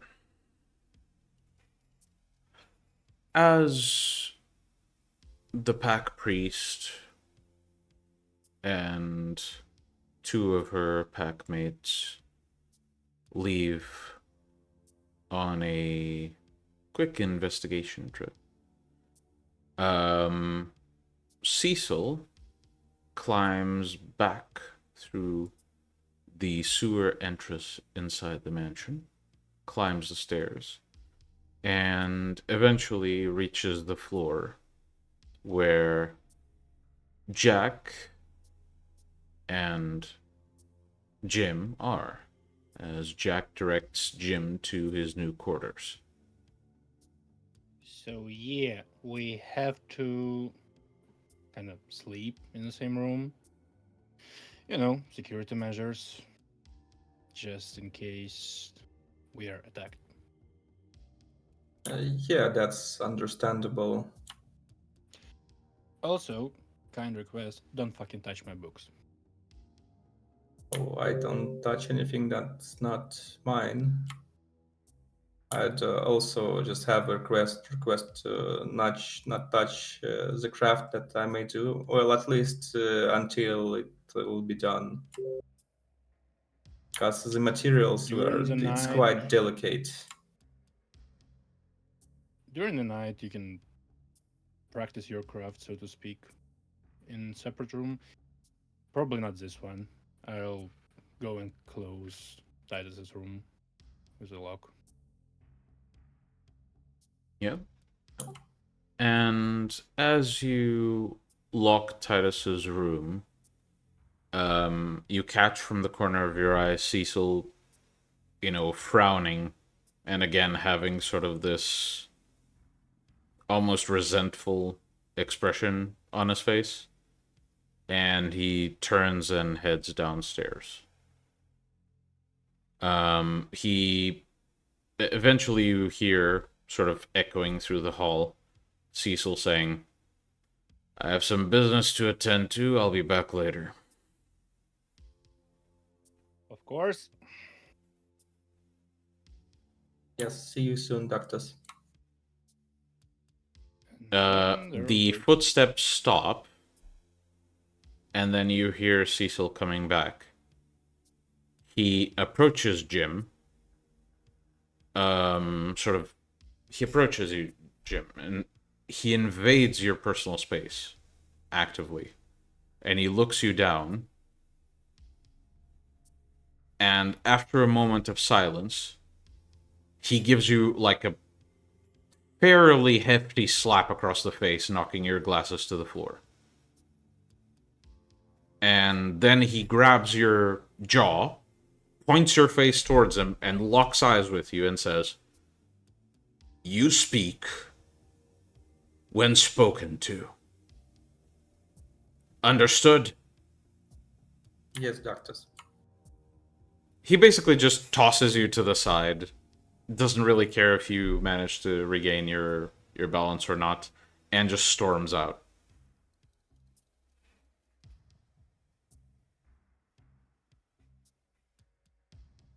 Yeah. There's a lot to learn in this house. Is it a normal thing here?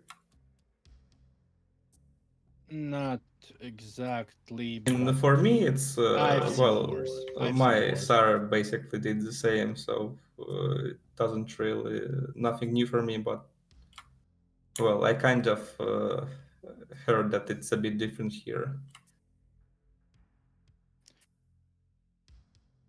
It could be worse, and he has a lot on his mind right now. So, and the fact that you're not true Sabbat doesn't really help.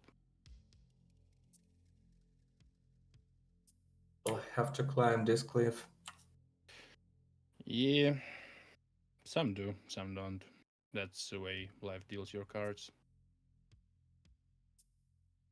So yeah, if you have questions about Sabbat, I'm somewhat happy to tell you, I guess.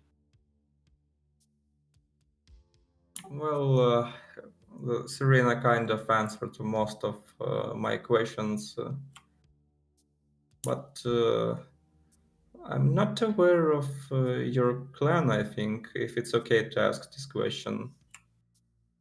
It's not really unheard of. I am of La Sombra blood. Doesn't really ring a bell, but I'll probably learn Maybe more you've about it. heard about us as, like, people that don't reflect. That's on my clan. And all the shadow stuff, also on my clan. And in a way, the whole Great Anarch Revolt started with my clan. Ah, I see. Have you heard of Great Anarch Revolt? Not really, if you can tell me more about it. I suppose I can. Well, way back then, like 700-800 years ago, some younger Cainites didn't like the way their elders treated them, and with Inquisition on the horizon, they began kind of like revolting, if it makes sense. Many found preference or liking to the act of diablerie, and one of my clanmates, as a player, I just forgot his name, but Jack will surely know it.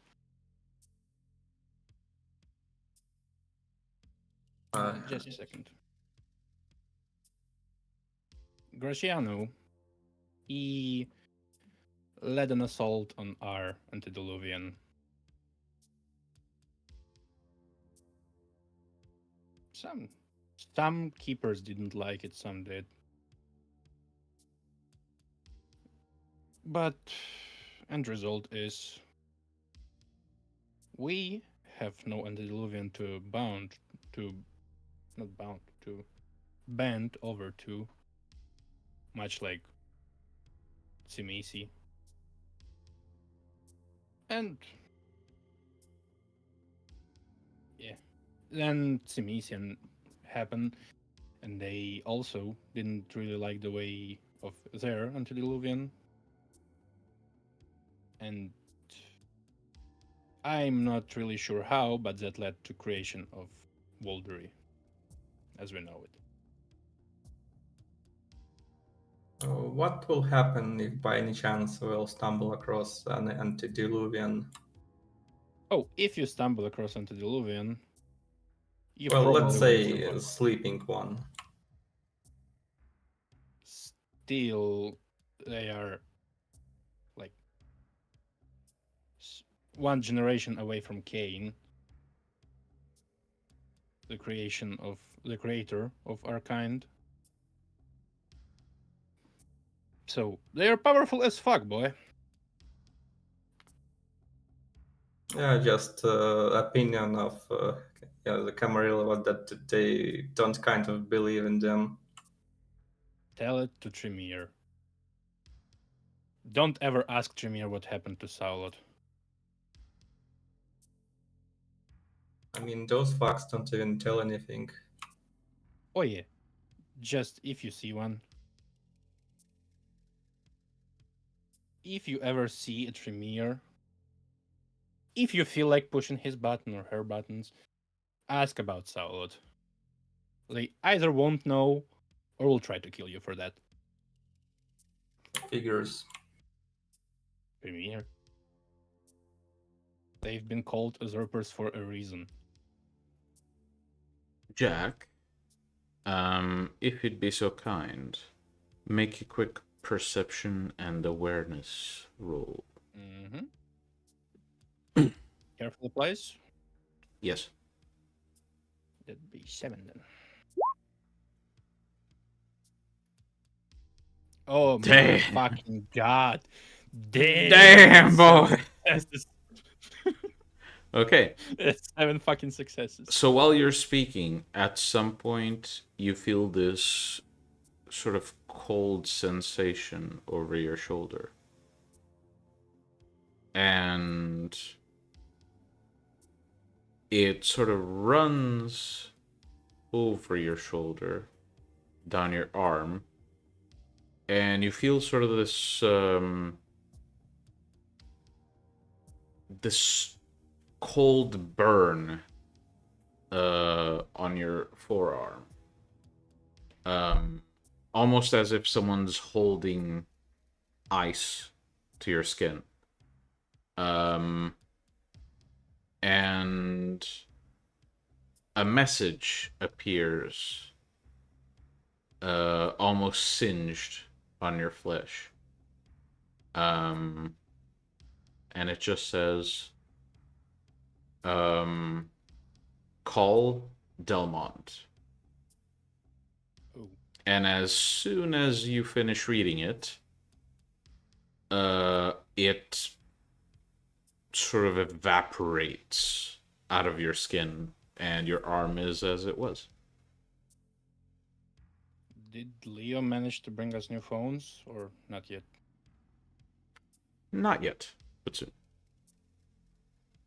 Can I borrow your phone for a second, Jim?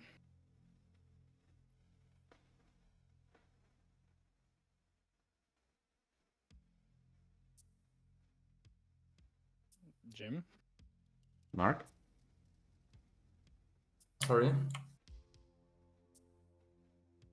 So, Can I borrow your phone for a second? Yes, sure, you can take it. Yeah. Oh. I'll be in the hall. Please don't listen. And I'll call Delmont. yep.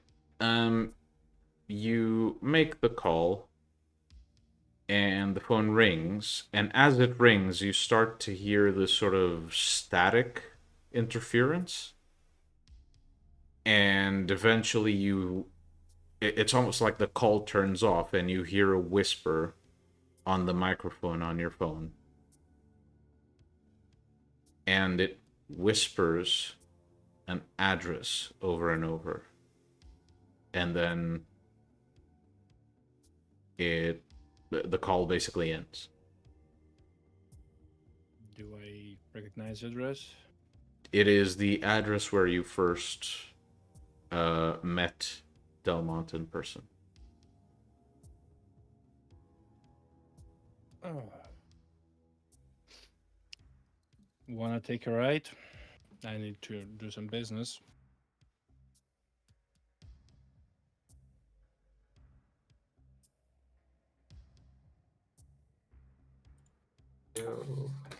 Shall I accompany you?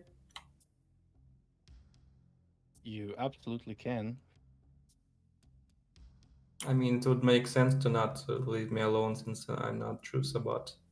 I have to follow at least someone. It's more about safety, not about loyalty. Well, let's go then. Yeah, I'll drive to Delmont. You get in the car and you speed off. And as you do, we'll quickly cut to Serena, Larry, and Abel as they approach their destination. Serena and Abel in vehicles, and Larry flying through the sky. As we're driving, Serena is going to Serena would have asked Abel to drive. Since his van is a bit less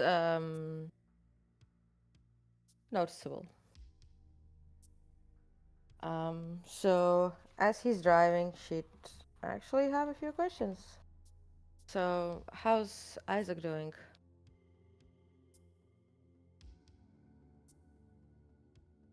Last time I saw him, he wasn't very happy. I mean, he's his entire pack gone. Does he know that Chuckles... Did you tell him that Chuckles was a traitor, or no? Didn't know that myself at the time. I bet he knows now. Oh, right. I forgot you... You took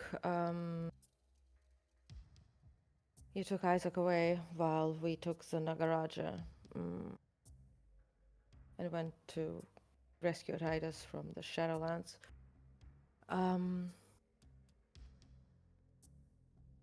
Did anyone fill you in on the rest? Or not yet? I would assume somebody did, right? I mean, ask Miguel. Did someone? Miguel. Well, Unless Cecil filled in, I guess nobody did because the information was shared telepathically. You know what you know.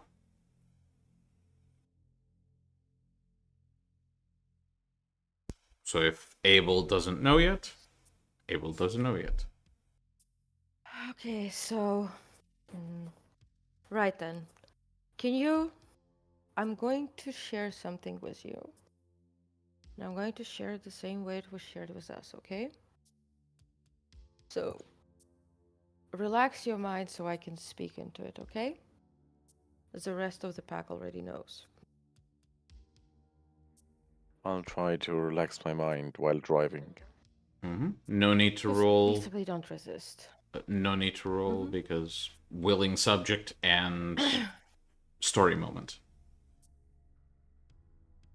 Right then. So, first of all, Serena shares the image of the underworld city, right? Because it's also good for her to recount the visuals of the city so that she remembers how it looks. You see the city? This is where their headquarters is, and this city is somewhere deep in the underground. Like Mariposa said,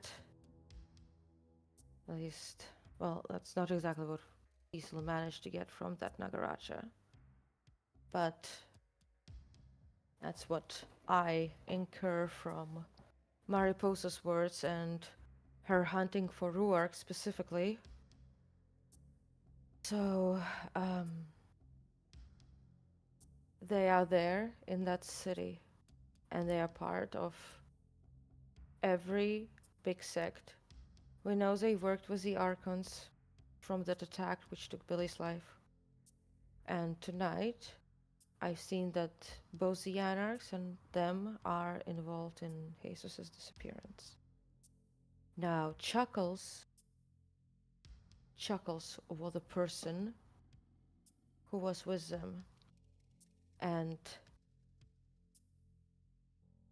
according to what Cecil managed to fish out of that Nagaraja's mind, whatever was there left to take from it,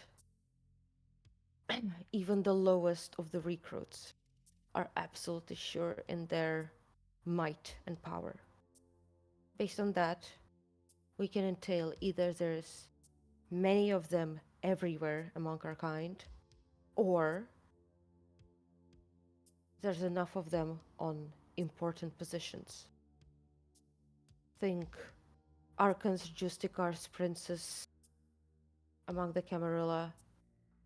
Think the most powerful barons among the Anarchs, their luminaries. Think archbishops. Think, heck, maybe even the regent. And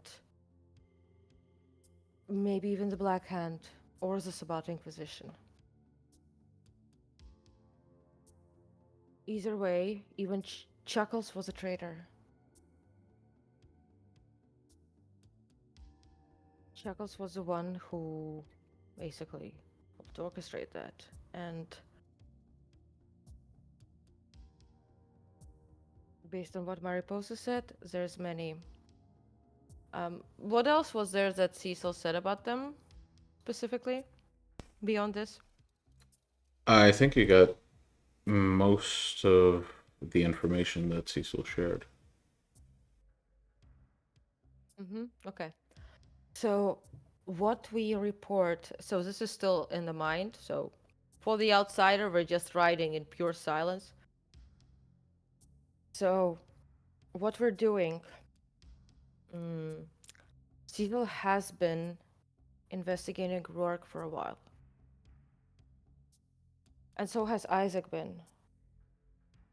And there's something common that they've remarked about him, is that anybody who starts digging too deep or bringing up any issues or any suspicions they have about them, they either die fighting against the enemies or whatever else, or they're laughed out. Now, what we report to the Archbishop is something that we've talked about with Cecil, and that is we absolutely report the Nagaraja because I've already reported Kian wearing that outfit, the same outfit as the Nagaraja, and having the same abilities. I've already reported it when Billy died. Second, we reported that Ruark was somewhere around. We didn't say that Ruark and Kian was at the location. Because if we do, well, we're not going to be taken seriously. Memories can be altered, and nobody was smart enough to record shit. So what we do is we basically reported the entirety of the Nagaraja attack. We didn't report anything about the underworld city or the connection of Ruark and Kian, but we mentioned that they were nearby. And the reason we did that is just in case there was somebody else around who saw what happened. Because we did have to pull Titus out of the Shadowlands. That's also something that we reported. So we let the Sword officially know, something that they won't be able to push under the rug, that there's somebody working from the shadows, somebody who's able to use it, And that is Nagaraja, not Giovanni. And that Rourke was somewhere nearby and didn't help. Well, not. We didn't exactly say that he didn't help, but that he was somewhere nearby.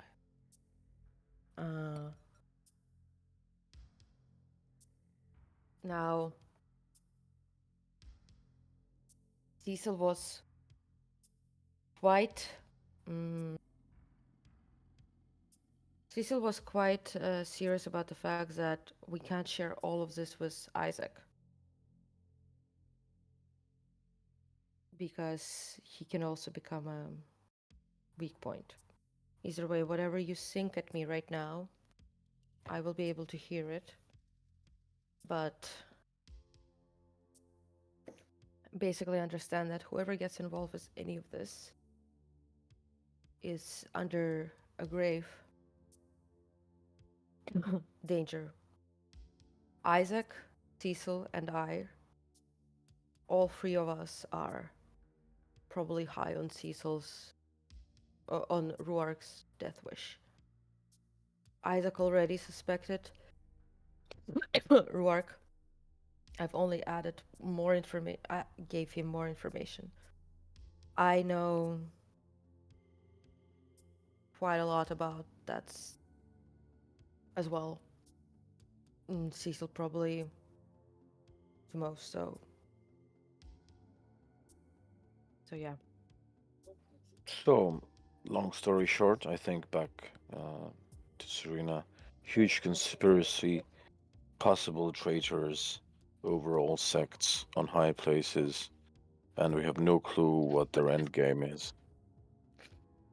I mean, I can probably divine it. It's going to be vague as fuck, but I'm look. just thinking, why the hell did they go after Titus, and why are they taking such a big interest in us? So, I think here's the thing. When I first heard more about this from Cecil, he was reluctant to share this with me. The reason he started sharing this with me is because I found out things from Isaac. So I already knew too much, and I was doing things that were dangerous. I was tracking Roark and Kian when they were thought to be dead.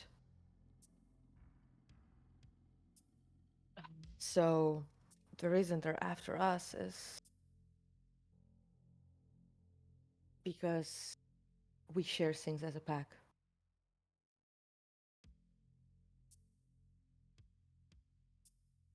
Because Cecil found out too much, because I found out too much, because Isaac knew also too much, despite his little contact.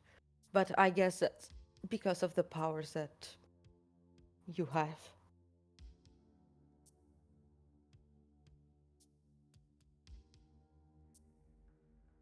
But here's the thing, what Cecil told me about it. Whenever Ruark was part of some Sabbat operation, it was always a Pyrrhic victory. The Camarilla didn't win, but neither did the Anarchs. But even if the Sabbat won, it was a Pyrrhic victory. We lost too much. Basically, whenever he was involved, every other sect lost. My guess is that whatever they're doing is all of the intersect troubles are secondary. As you continue this conversation in your minds, Abel, you begin to see your destination approaching.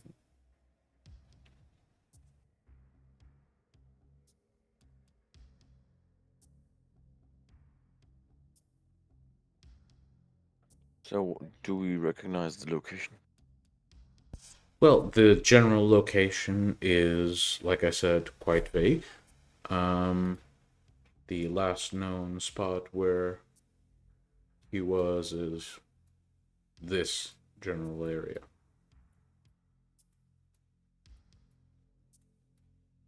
which is a good number of buildings. It's up to you if you want to try and narrow it down more and how. I mean, would I know if he had any safe houses or businesses in this area Good that point. he managed to acquire? Good point. Roll a quick int, and since this would be like a business thing, depends how much of the finances you Abel- had. Does Abel also share this finding with me? Because I could call Marcus. Well, hold on. Hold on. He's trying to see if there is even a thing.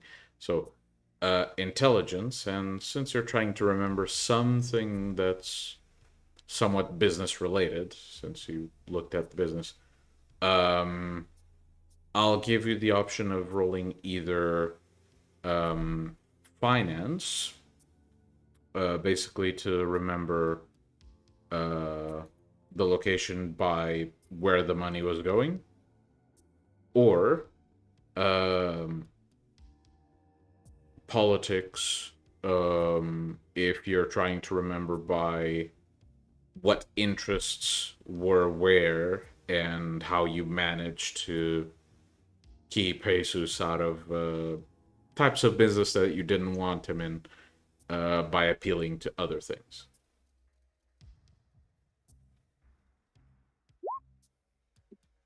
There you go. Okay, might as well not even have you roll. So you'd know he has a few points of interest here. Small businesses mostly. One of them could have something that is of interest still, even though his condition has changed. It is a bar that acts as a front to an illegal gambling operation. Jesus rarely visited the place in person, but of all the businesses here that he owned, this was the one that he went to if he came to this area. It's essentially the funnel through which all the money went through to essentially be shipped where he wanted it.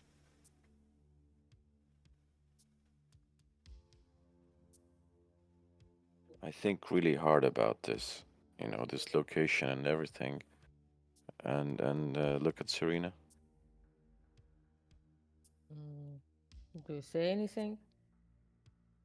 Oh, you're thinking that while I'm still inside your head. Mm-hmm. Okay. Yeah, Huh. you can see me squinting, and Okay. I get you. I get you. Serena does this to you. Gotcha. She looks through it and then calls Marcus. The phone rings, and then you hear it click as the call is picked up. And quite agitated Marcus, or at least a heavy breathing Marcus responds. Yes. Everything okay? Oh, hey, boss. Just chastising someone who misplaced cargo. I see. Listen, so I know you and Jesus were quite a while rivals. And He dead yet? Well, here's the thing. Sadly, unlike our expectations, he didn't die as cannon fodder. Shit. Okay. And Might worse, be wait, chastising the wrong person then. here. Oh, wait. I'll get back to that. Hold that thought. So worse, first of all, Worse yet, that means he could still fuck about with the business. That's something for you to look out for. Second, that means whatever the fuck you're taking over are means of access towards me and gaining information about you so that they can get to me. Understood? That's the danger we're currently facing. We're currently investigating it. And Yeah, so... And I named to him a certain properties that Abel thought at me. So as rivals, Yeah. I'm sure you've kept a close eye on him. So as you mention these locations, eventually Marcus says, well, shit, boss. Yeah, I guess that entire area is then a gangrenous limb. From what I got, few of the businesses there were siphoning money out of the operation. I had someone look into it, and they came back, well, forcefully. They were caught trying to escape LA. I was teaching them a lesson, but he might not even know who he's working for. I guess I'll just cut off those businesses. Right. So, all of those businesses. Gangrenous limbs. Right. Send me information because we need to find Jesus. Because he is blood tied to one of us, and as a person who knows shit about you, he's also a liability. Which means you should... Now remember I called you earlier about Titus's and whoever... You know Titus, the guy with me. Yeah, I remember. He was a Right. good hitman, You know... good dealer. Yeah. What about him? Do you know the people with whom he worked with? I mean, yeah, they were employed by me. Good. So, first of all, if they're employed by you, make sure they don't pick up anything from Titus. Forget this number, he's dead. Titus is dead.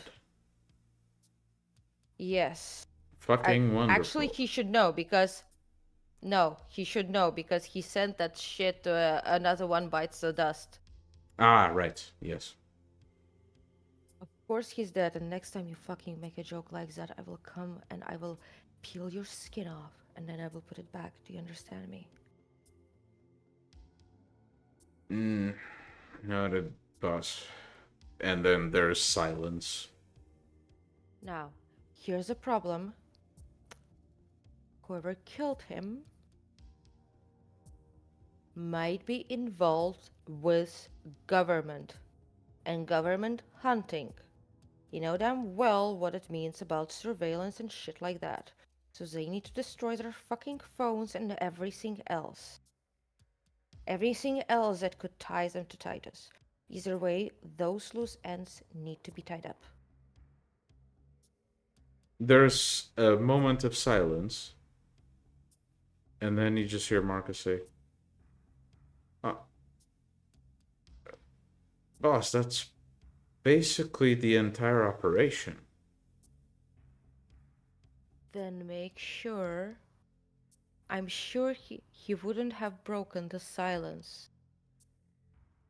The point is that they need to know that Titus's phone... Basically, change your phone numbers. Update your security measures. You know the drill. I don't need to explain cybersecurity to you, do I? I'll do what I can, boss, but it's a lot of people... Basically understand the fact that Titus's phone was compromised.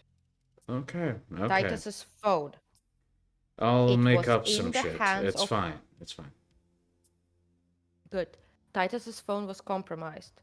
So whatever needs to be looked from your side, it needs to look as if Titus as a bloodsucker that he was just using, you know, he was using you. Got it? Got it. Well, No, if you is it- want to do some investigation on the side, boss, those businesses you mentioned, yes. well, We're here right now. oh, good. There's a few fresh ones there that I haven't cut off yet. If I haven't cut it off officially, that means they're still operating. And if there is anything there that might have happened, well, it either happened pretty recently, as in tonight, or the place was just wiped off the map, which I doubt, because one of my moles and the cops would have told me.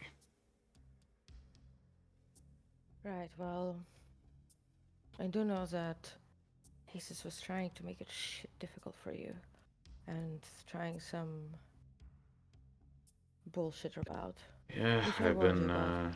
I've been ordering a few loyalists to be shot or disciplined recently, and I'm not done sifting through the pile of shit that he Good. left me. So Good. It's good to shift, Rosette, because currently the only thing I'm sure of is that he's with some of our enemies. Well, my enemies. I'll make sure And it's our dealt enemies. with, boss. Right then. Send me whatever info on those locations, and we will deal with these bits and pieces and see what we can get from it. You got it. Also, make sure to send it. Make sure to send it to me in Telegram or Signal, secret chat. Noted. And as you hear the sort of the conversation coming to an end, you hear the phone move, and then a bit away from the microphone, you hear Marcus's voice say, "Now where were we?" And then the call ends. That is satisfying. It's been a while since I've had an effective ghoul, because the last effective one was chief of the police in the three counties, who was very upstanding, but he was also very effective and very loyal. So I value that. Yeah. Plus, Marcus hasn't been eyeing me the wrong way, so Always a plus. Misogynist, Yes, but also it misogynists might in the world of also darkness. Plenty of them. But also, So which way? Which way is the wrong way? the wrong way is basically checking out Iris and removing your wedding band when meeting her. Anyways, it's improper by Cecil, I suppose. Either way, I do think that there's one thing that does really not work for that look for Marcus is the fact that the first time he met Iris is basically her being like, "Get your ass the fuck out." With a gun. Anyway, continue the scene, please. Yeah. So Serena turns to Abel and also opens a call to Larry and is like, right, so we will get a few locations right now. And these locations supposedly weren't really handed over by Jesus over to Marcus, as was agreed to. And she looks to Abel as in, you gave him permission to do that. And now it's some shit that we have to deal with that. And this should be a lesson to you. That whenever you give your ghoul And actually, like, a little of oversight and Larry for the future. If you ever get a mortal ghoul, especially one that is considers himself cunning and prudent, make sure that whenever you give them some leeway, you outline the limits of what leeway they have. Is a way. This could be perhaps our. It could benefit us, or it could not benefit us. Depending on whether Jesus has been in contact with this shit right now, but there have been a few operations that Marcus has been needing to cut off and destroy because they were siphoning money out of the operation that was supposed to go over to him.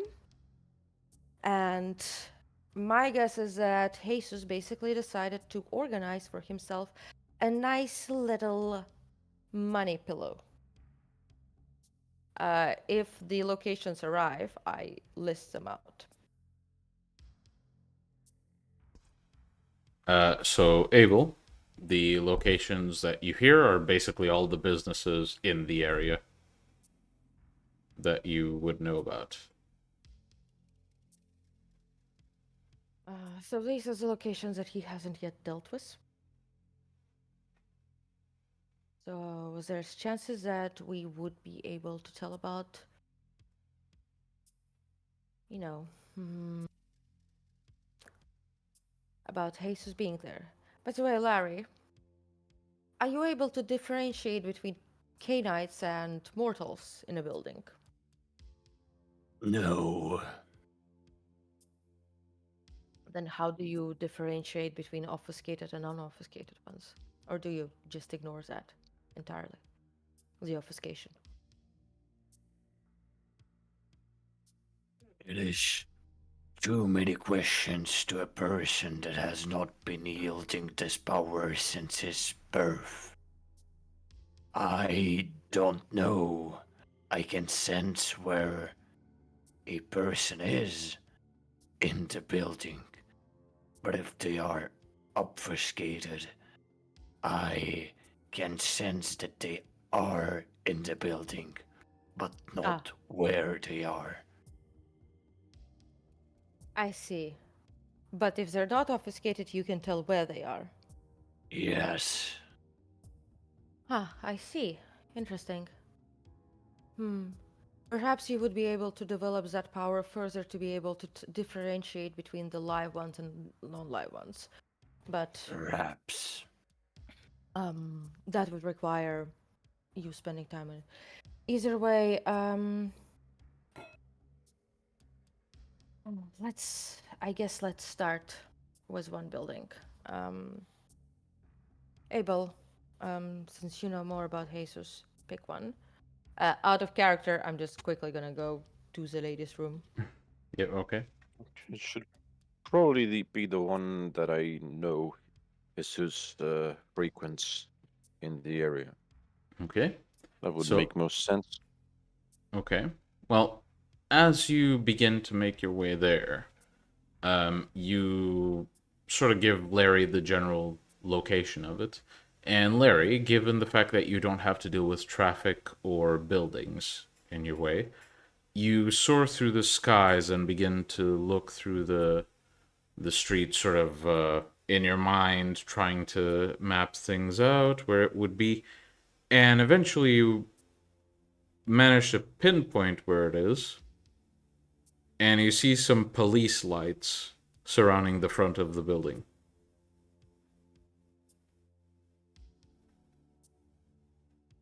Call to Serena. Well, We're as still on call. yeah, you Oh, are okay. still on call. You are still on call. The police is surrounding the building. Which one? The one that you are heading to.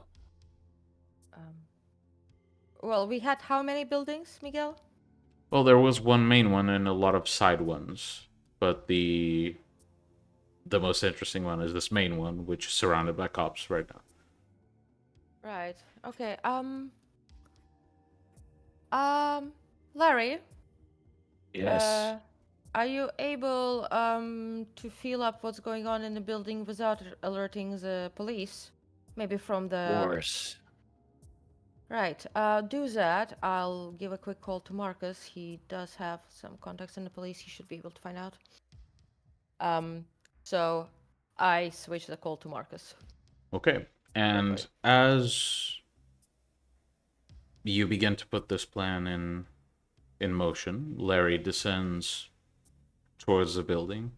You put this call on hold and begin to call Marcus, and we'll quickly swap to Jack and Jim. Jack, your car begins to approach the address where you know Delmont is present. You stop the car, and looking down the alleyway, you see that same set of stairs going down and the small sign to the occult shop.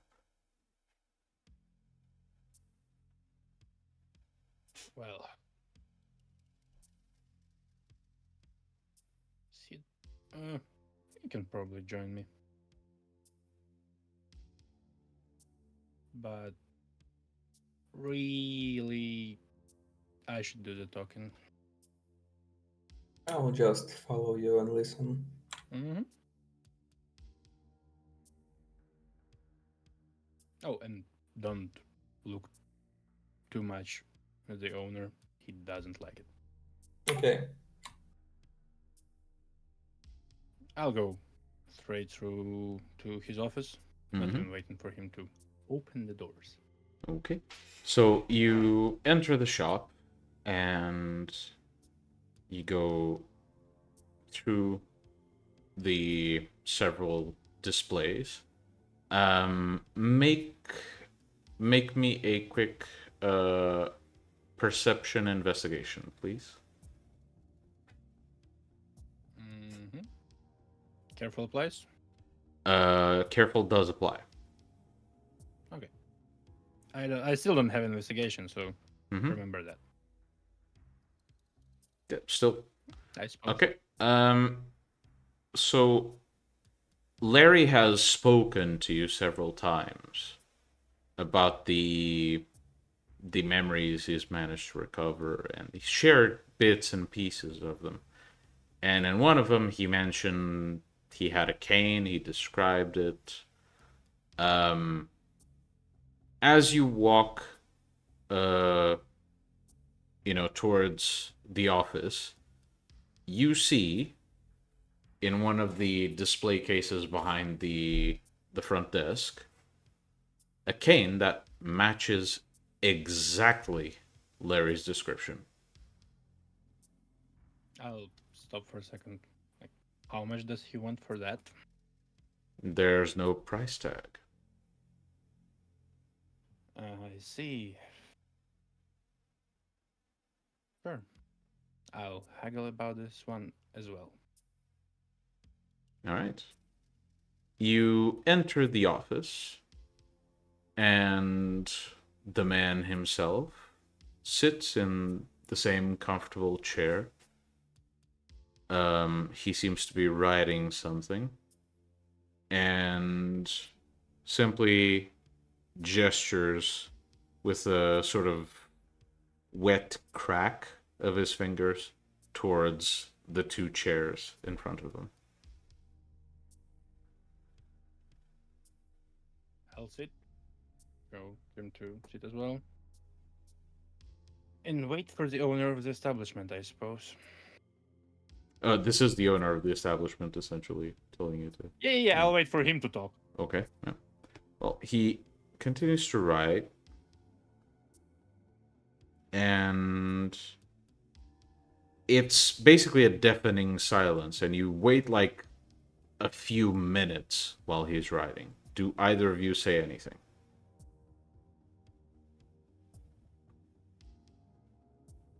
I'll take that as a no. Yeah, I'd say I've got your message to come by, so I suppose business is in order. As soon as you're done speaking, Delmont's pen sort of taps a dot at the end of a sentence, and without lifting the pen from the paper, his eyes just turn to you. He then shifts his posture, places the pen in its holder, and begins to very carefully twist the sheet of paper into a very thin tube. And as he does so, he says, I am aware that you know the location of someone I'm interested in. It had to be a bit more precise.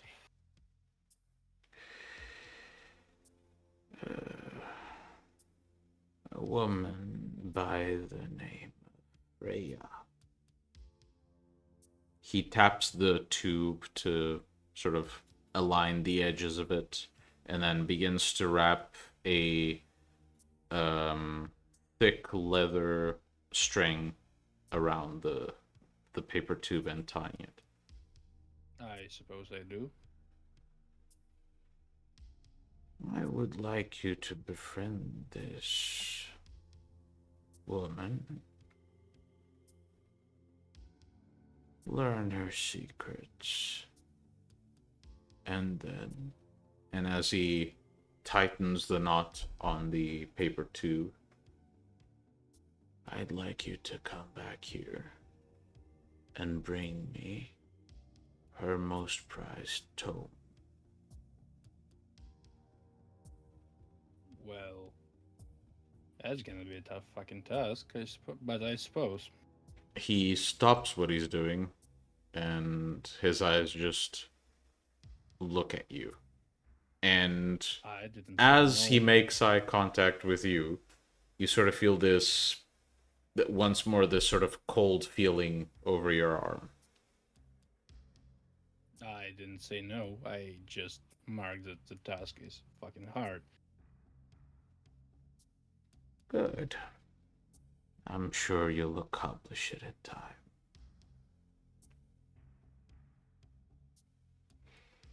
I'm also aware. And he sets the paper tube aside and takes another sheet of paper, sets it in front of him, and begins to write once more. I'm also aware that you were eyeing an item in my shop.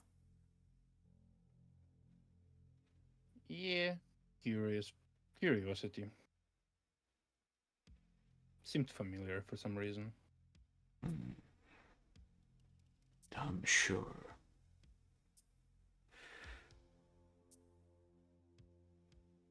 And what about this one? And he gestures very quickly towards Jim. Deflector from the tower. Jim just silently looks at the floor.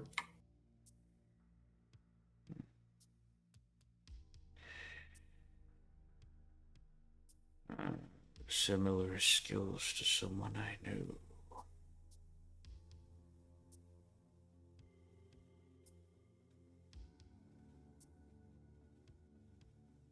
This specific phrase kind of interested Jim, and he started facing towards Delmont, a bit confused.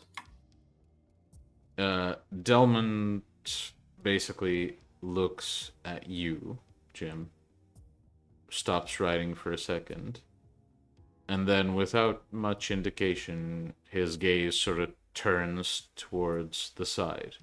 And as you follow his gaze, you see that there is a bookshelf with a number of books, all pushed up against the back.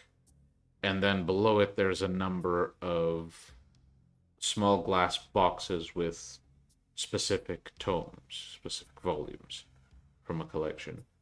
One of those, you recognize that it's bound entirely in leather. It doesn't look like any conventional leather. You recognize what kind of leather it is, let's just say that. And then Delmont continues to write.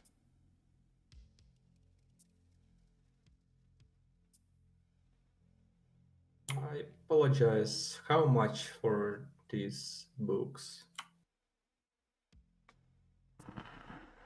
Too much for you, I'm afraid. Unless you're willing to pay the actual price for them. Well, I have to pay my price first to my new family because currently I don't have quite freedom. So once I'll pay data up, then maybe we could arrange the deal.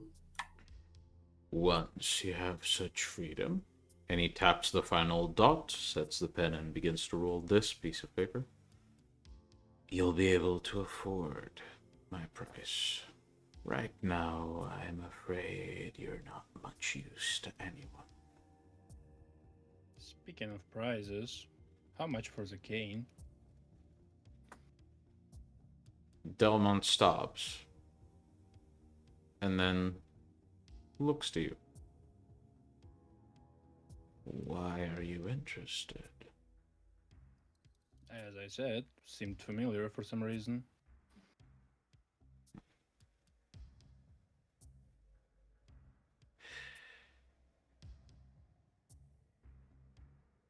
I will let you have it.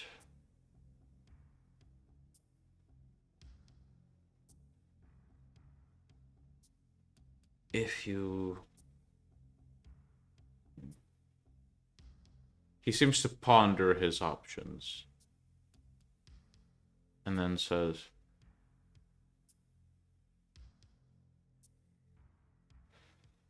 I suppose you may have it free of charge for now.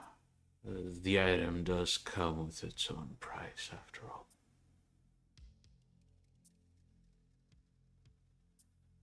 I see.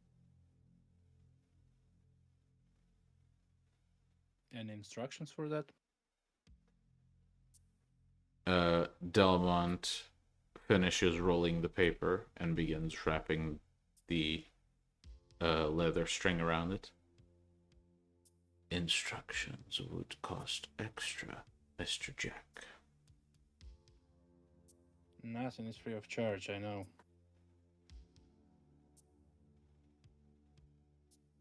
But I can't read minds. So, if you want me to know the price, I'd appreciate it. The cane will teach you the price. Only one condition. Carry it out of here in your hands.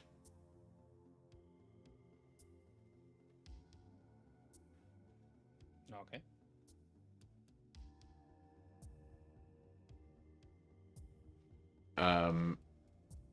Delmont doesn't really seem to gesture or anything. He continues doing his work. Doesn't really acknowledge a goodbye or anything like that. We're not really on hello goodbye basics. I'll just cast a final glance at him and do my newfound deed. Let my little angel talk to me. Okay. Perception, empathy. Careful applies. I won't need you to roll. Okay. The voice... You feel like the voice is about to speak. And before it begins, it immediately quiets down, and another voice speaks in your mind. Same sort of rancid flavor, if that makes sense, but definitely a different entity. Can't tell if it feels bigger, more menacing, but there's something very, very different and much less friendly to you. And the voice simply says, "There are things you better not mess with, host." And then it quiets. I shrug and stand up.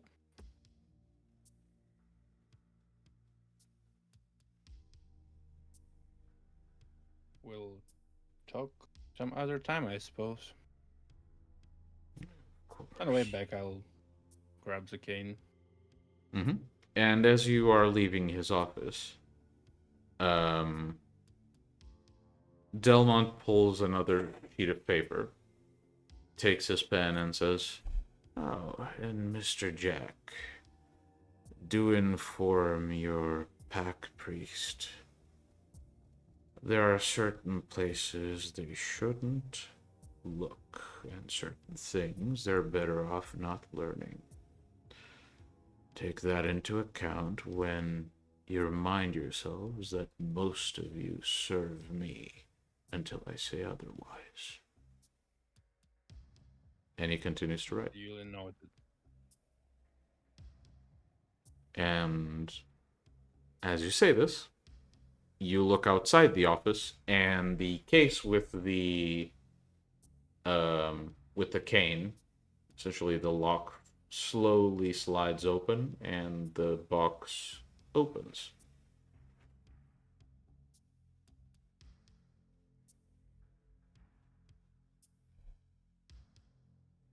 Grab it and go to the car. Okay, roll stamina. Oh shit. Oh shit. Yeah. Can I add willpower? You can use willpower to try and resist this, yeah. But actually, no, it's because it's a soak roll. So I see. no willpower. So it's just if you have fortitude, you can add it, but that's about it. Nah. Fortitude is still not there. Okay. I doubt that So proof of that is gonna help. take 2 lethal, please. Okay. That's manageable. As you place your hand on the cane and immediately hear this very dry as your flesh, all the flesh that's touching the cane starts to singe black.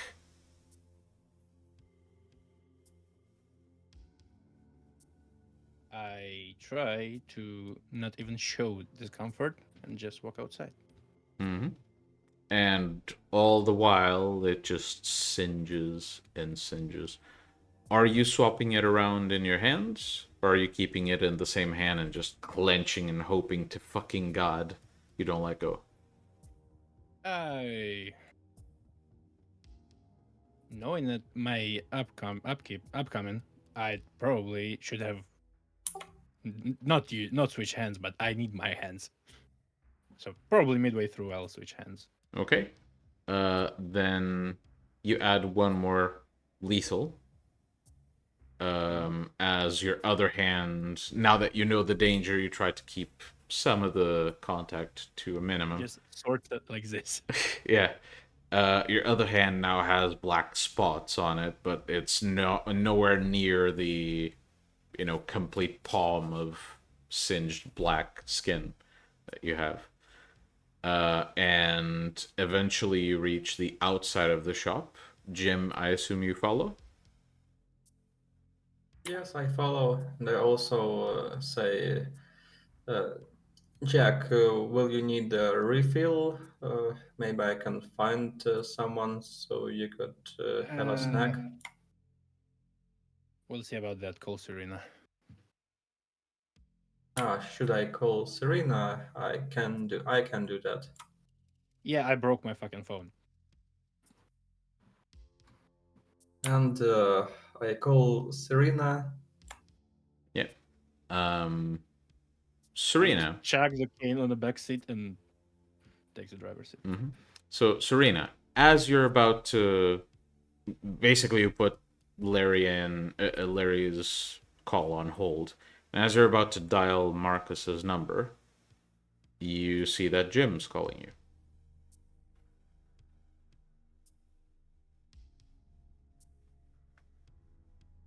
Your mic is off. I probably don't have Jim's number yet. Yeah, so you see I a just number see pop that up. he's... I take it. Hello, this is Jimmy. I see. We're riding in a car from Delmon's place. I'm activating loudspeakers so you could also hear Jack. Okay. His hands are kind of occupied. Yeah. What is it, Jack?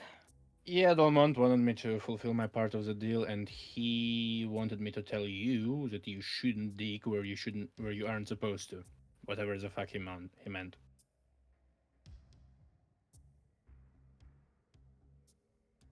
I guess I will ask him in person. Because He might I'll- have actually meant where you are right now, but I don't fucking know. You can call him if he picks up ever. what exactly did you say? I know you have your memory, so can you please quote him exactly? I'll just do that because as a player, my brain is just a fucking Yeah, piece Miguel, of if dead you tissue. please. Miguel, if you please. I believe the specific words were, tell your pack priestess that she shouldn't look, where she's not supposed to. And to remind her that until your debt is paid, you essentially serve him.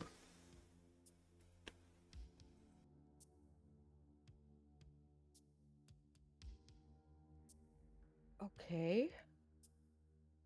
I don't think it concerns the current one. You know that fucking man as well as I do. He speaks fucking puzzles. Okay, fine. I don't know what I will see from it, but I'm going to draw a card. Okay. Is this regarding Jesus? Jesus, please don't say Jesus, because then it gets My confusing. intro into this game started as I need something, and you know particular Jesus. Yeah. So the difficulty by now is at 10, so you need 10s to succeed. Okay, yeah, I don't have on divination. Okay, well, Yeah, you draw a card and you can't really, like, you have some ideas of what it might mean, but Yeah. not really. Right. Fine, I'll deal with it. Abel, can I trust you to call up Marcus and have him check out about the police at this building? He has a contact. All right. I'll give him a call. And Serena basically is going to, like, go out the car and try to call, basically Delmont. Mm-hmm. In the meantime, Larry, you land on top of the building. Yes, and I will. I had a power to do everything stealthy. I don't remember what this was called. I believe Skin of the that's... chameleon. Yeah, Skin Yes, of the Chameleon. I spend a blood point, activate my Skin of the Chameleon, which increases my stealth dice pool, and I will scan through the building.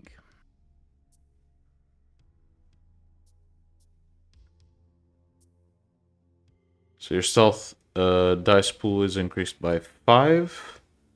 The power is subject to limitations. I'll have to check those limitations out.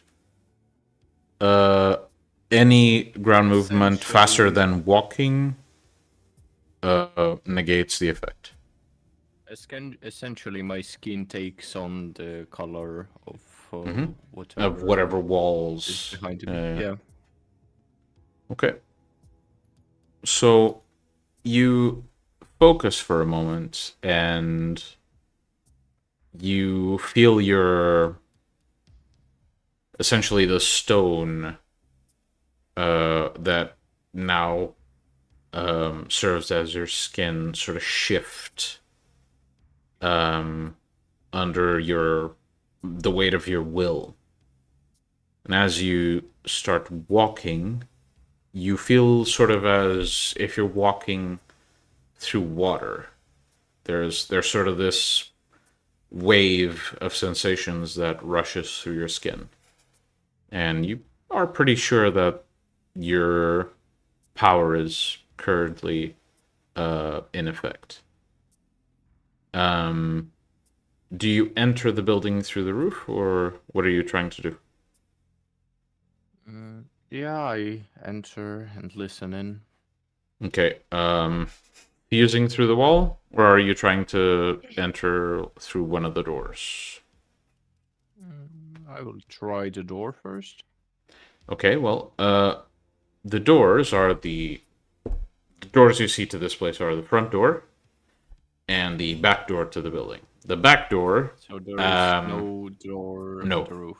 No. Okay. The back door is currently unoccupied. The front door is very obviously, being watched by cops. The back door seems unoccupied. And you can try and get in through there if you don't want to fuse through the wall. I will fuse through the roof, but face first. So essentially to get a look at what's going on before my whole body comes in.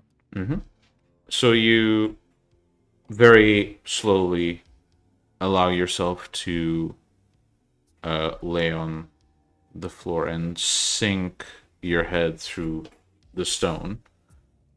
And you essentially form one of your eyes on the other side of the wall.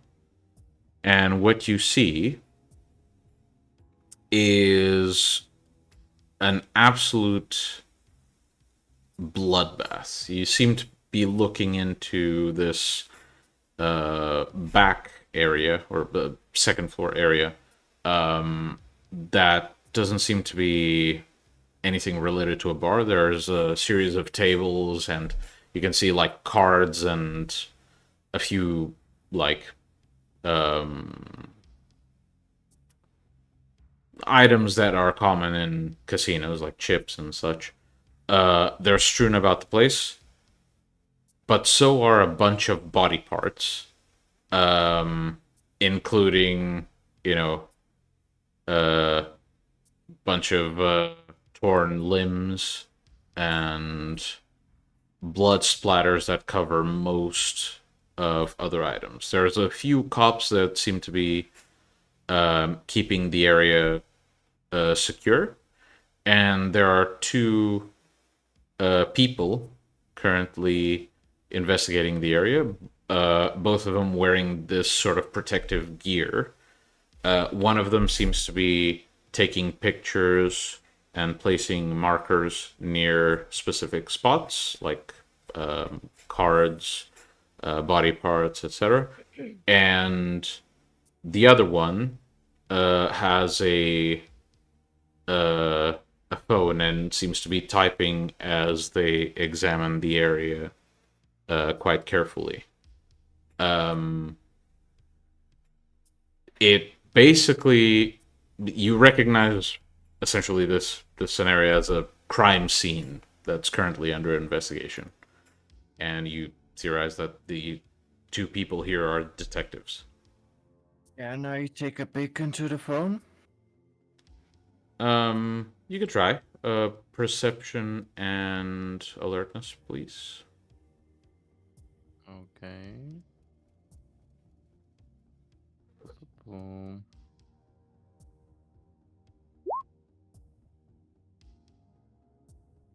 Okay. 2 successes. He seems to be taking notes about stuff he sees, descriptions of ways limbs are placed, what he thinks might have happened. His theories vary, but it includes, one of the limbs seems to have some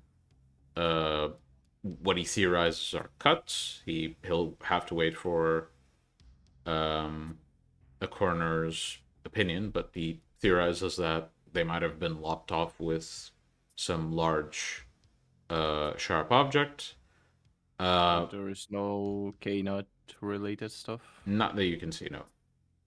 Okay. Does it look like a person could do this? A human being? Potentially. Or is it They'd have to be really fucking violent. okay? Do I see any traces of ashes on the ground? Not that you can see, no. But in doing so, I'll also ask you to roll for perception and investigation.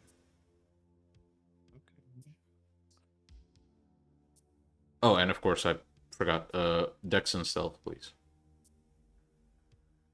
Of course. So it's +5 dice. Yeah. So whatever whatever that dice pool is, so Dex plus celerity plus stealth, and then +5. Okay. Yep. I assume that's your stealth roll since it's 10 dice. Yeah. Yeah. So that actually it's 12 dice. Jesus. Okay. Yeah. That's. I am fucking stealthy. You're not currently being noticed. And Yeah. this Okay. is a perception roll. So you managed to spot an interesting aspect to the crime scene. There are bodies present. You can see a couple of people. You'd count about 4, maybe 5 victims. However, none of their heads are here. I see.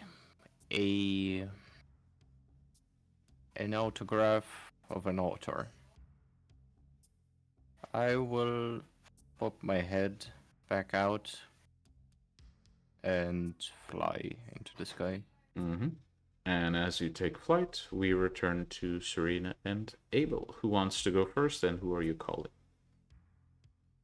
Abel, he'd have Marcus's phone. Mm-hmm. So, Abel, you... Probably yes. Hmm? I mean, yeah, probably I would be calling in the same time as Larry is doing that stuff. Yeah. So, you dial Marcus's phone. Are you using Serena's phone or yours? I don't have his number. Serena would have given Abel his number because she needs to contact Delmont to just clarify exactly she shouldn't be looking because there are plenty of places she's looking about. Okay. Well, Abel, you call Marcus and takes a few rings and then it goes to voicemail. As you go to try again, or maybe turn to Serena to inform her, another number rings on your phone. Not a number you recognize. fine. I'll answer it, but not say anything. A voice rings through on the other side. Hello, who is this? Do I recognize Marcus's voice? No.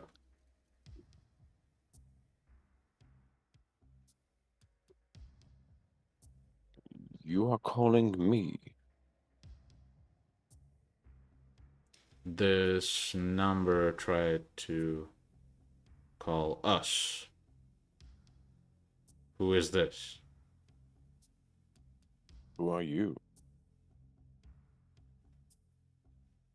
I'm guessing this is either a prank call or you got a wrong number.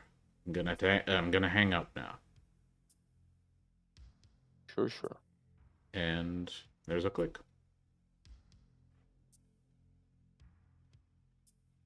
So I'm gonna tell Serena that Mark's probably compromised because he didn't pick up his phone, and somebody else called me back. Serena is currently outside. She went to call, so can I do my call? Mm-hmm. So I ring Delmont. Yeah. I have his number, right? So I call him. The phone rings, and it picks up, and the voice on the other end is that of a very it's a very wispy voice of a person you don't recognize, a woman. Hello. Hello. I'd like to speak to Monsieur Delmont, if that is possible, to clarify certain questions I had about the message passed along to me. Name. Pack Priestess.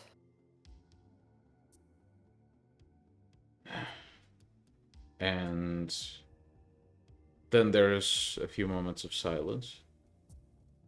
And without much noise on the other end, you then hear Delmont's voice. Hello. Good evening, Monsieur Delmont. Jack passed along your message. I only was a bit. You see, I like to think about in different things. So.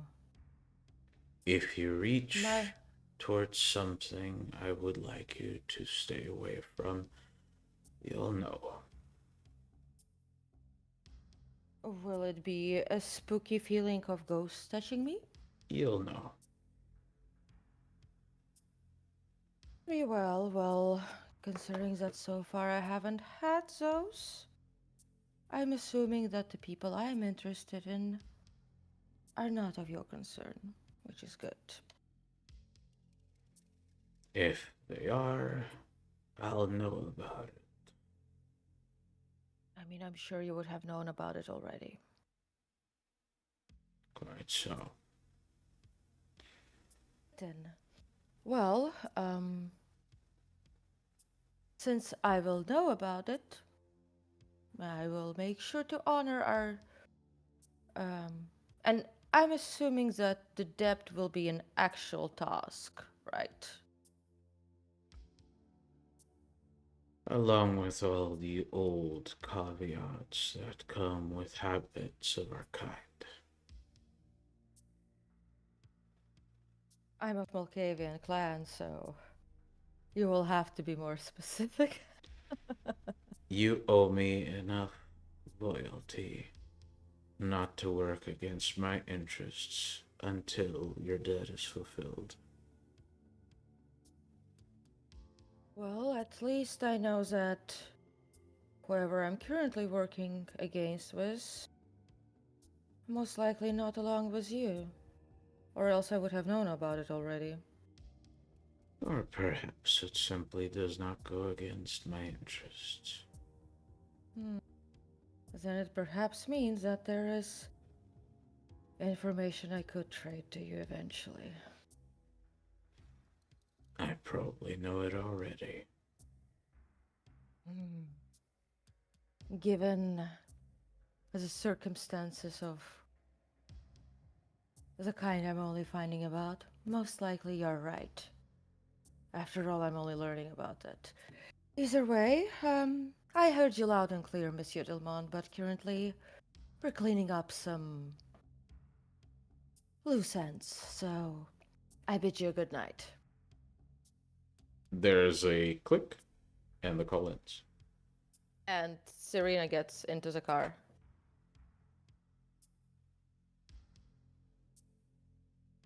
It's about the Right, time we that. should- Yep. Sorry. Carry on. Inform Serena of my phone call and results. Ah, Abel, that's just the usual callback of, when you call a secret number, they call you back from a different number, which is not associated with it. You should have, in some encrypted way, informed them that you were with me. Either way, never mind. I'll call Marcus. Just call Larry and find out if he's okay and what he found out, and text him or something. I'll call Marcus. And she dials him. I'll text Larry. You're muted, Miguel. Apologies. Okay. Would you like to text or call Larry? I'm just texting him just in case he's in a place where he needs to be quiet. Mm-hmm. So, Larry, you receive a text from Abel. I call Abel. It will take too much time for me to text something. Yeah. So as soon as you press send on the text and it shows with the 2 check marks, it doesn't even register as read before you get a phone call from Larry.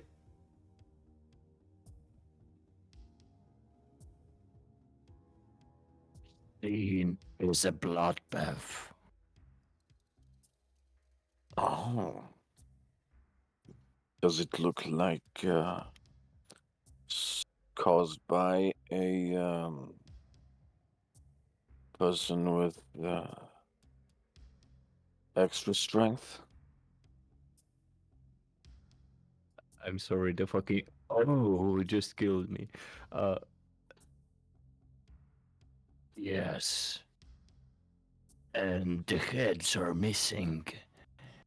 You know, the order signature.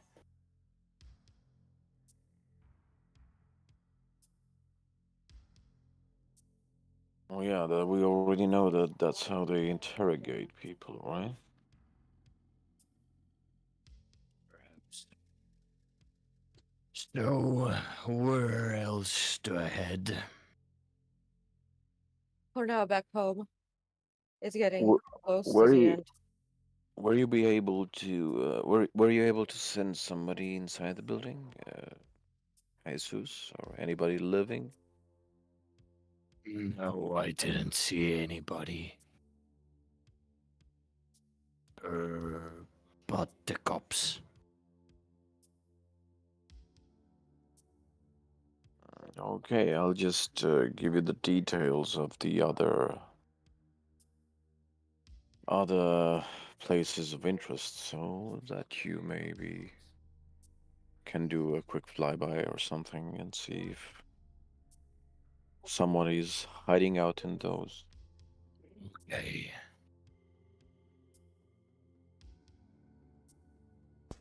Text me then. And I hang up. When Abel finishes his call, that's when Serena calls Marcus. Mm-hmm. The phone rings and Marcus picks up. Yo, boss. So, at the location, the main one, there's a bunch of cops. Got raided? Well, supposedly, there's a bloodbath there. Oh, Decapitated people. fucking wonderful. So we're being hit by the cartel or some enemy of yours? What is it?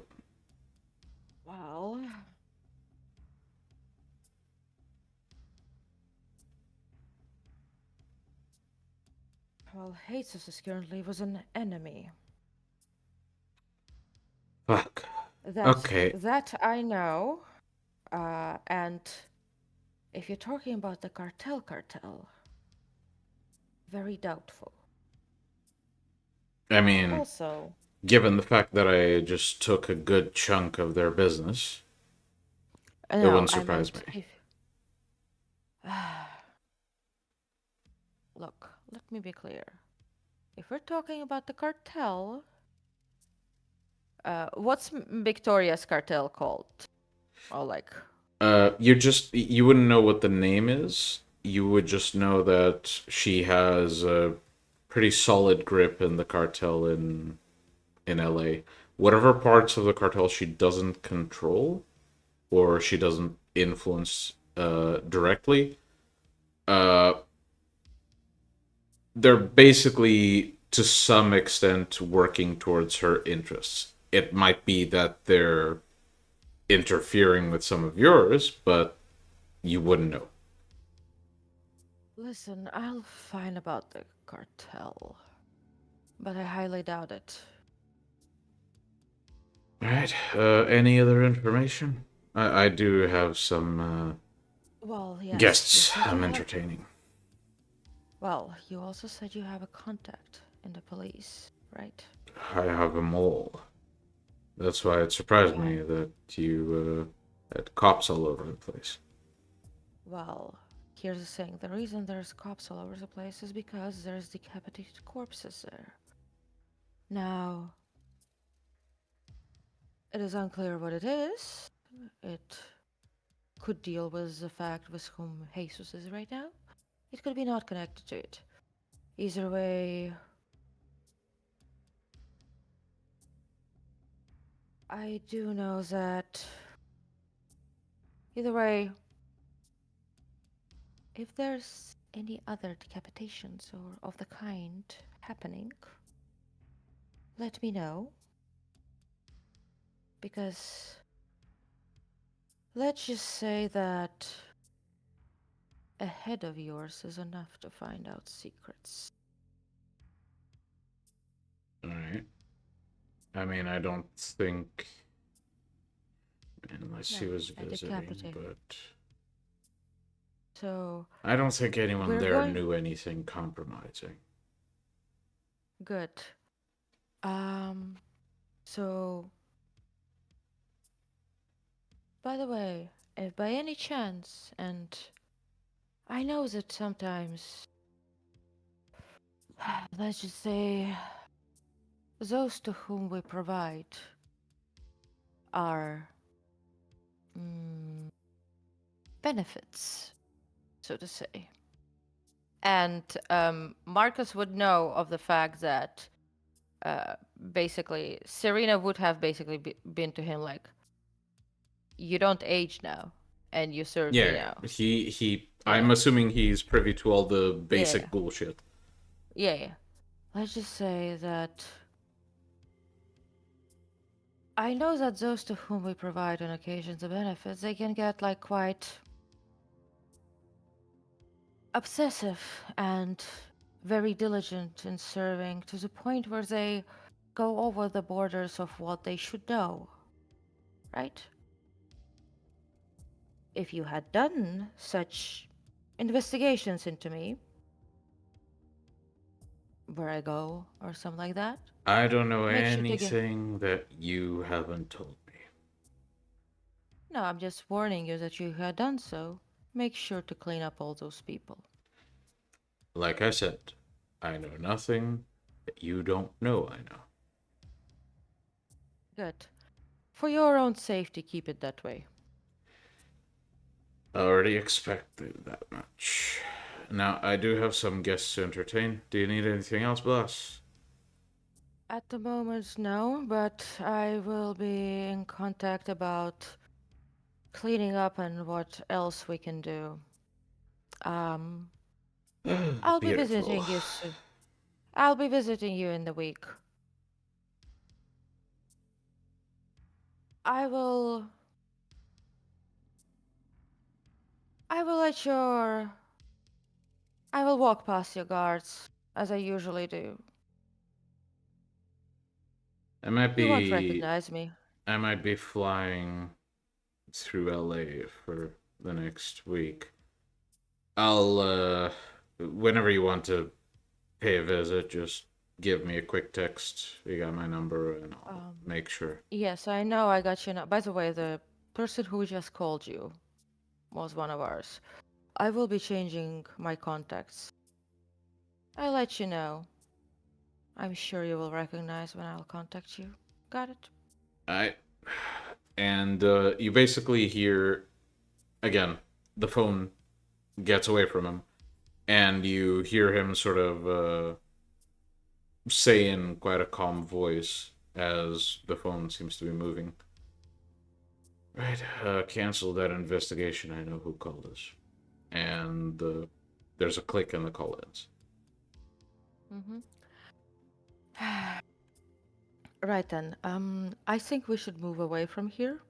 We don't need any police attention. Text Larry's the locations, but for tonight it's too dangerous. We'll come back here another night.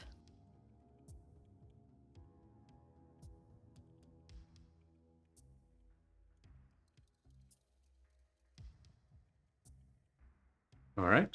Are you returning to the Haven then? Yep. Okay. So you begin to make your way to the Haven, and Jack, basically at this point, you and Jim have already arrived. I'm assuming you're not still holding on to the fucking cane. You just dumped it in the it's all car next. and yeah. And as you wait, you have a bit of time with Jim as you explain a bit more of the background knowledge that he should have as an honorary shovelhead. As eventually you see Larry approaching from the sky and Abel's van making its way back to the Haven. Is Larry anywhere to be seen? Currently descending towards the Haven. I'll kind of like wrap my hand like this. Yep. And grab the cane. As you grab it, even with your hand wrapped, it doesn't damage you, but it still stings like a bitch. Oh yeah, oh yeah. Like whatever's on this, like you've experienced shit warded by Tremere magic. This is whatever that is on crack. It's corrosive to your very existence, essentially. Do I feel any not undead magic on it? Hard to tell. Would you be able to detect Yes, stuff I can like that? Yeah. Serena. I can detect not undead magic. Ah, I see. Like anything that living made, I can. Do you need to roll for it? Nope. Yeah. You definitely detect something. There is like magic that is not of undead origin. How much of the effect is that, and how much isn't, you won't know. Yeah. But definitely, someone with a heartbeat has touched this fucking item, and it's not pleasant. Oh yeah. Big guy, got you something. Right. And Larry, as you land, you just see Jack sort of with his hand covered and sort of away from him. He lifts his hand to show the cane, exactly as you remember it.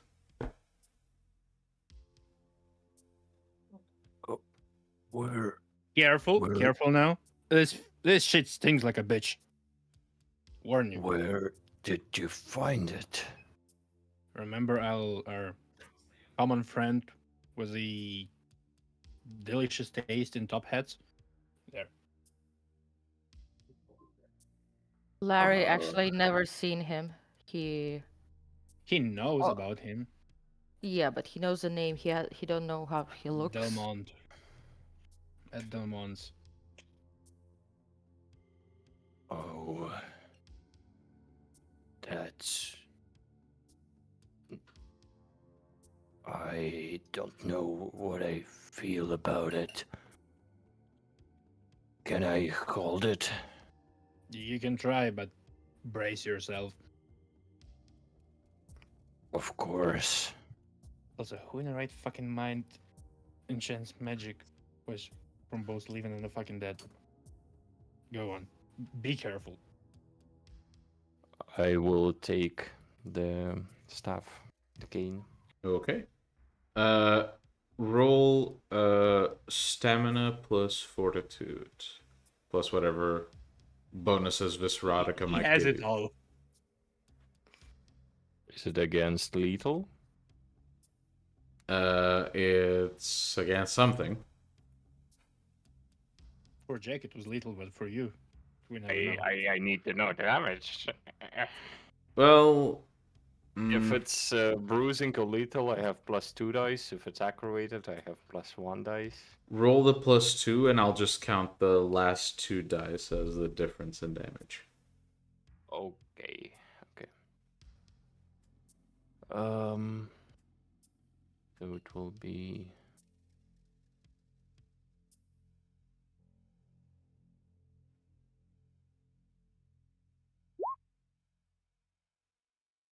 A lot of ones. 1s and 10s don't matter when you soak. Oh, okay. They're not success. If it's one. They're just not a success. Yeah. 3, Okay. 4. So you hold on to it, and you only do it for like a split second, as not only do you feel this painful sensation, but there's a flash in your mind of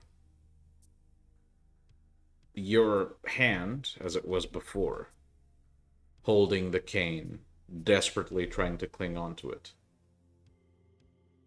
And you're struggling to keep hold of it. And above you, pulling the cane out of your grasp, is quite clearly Strauss.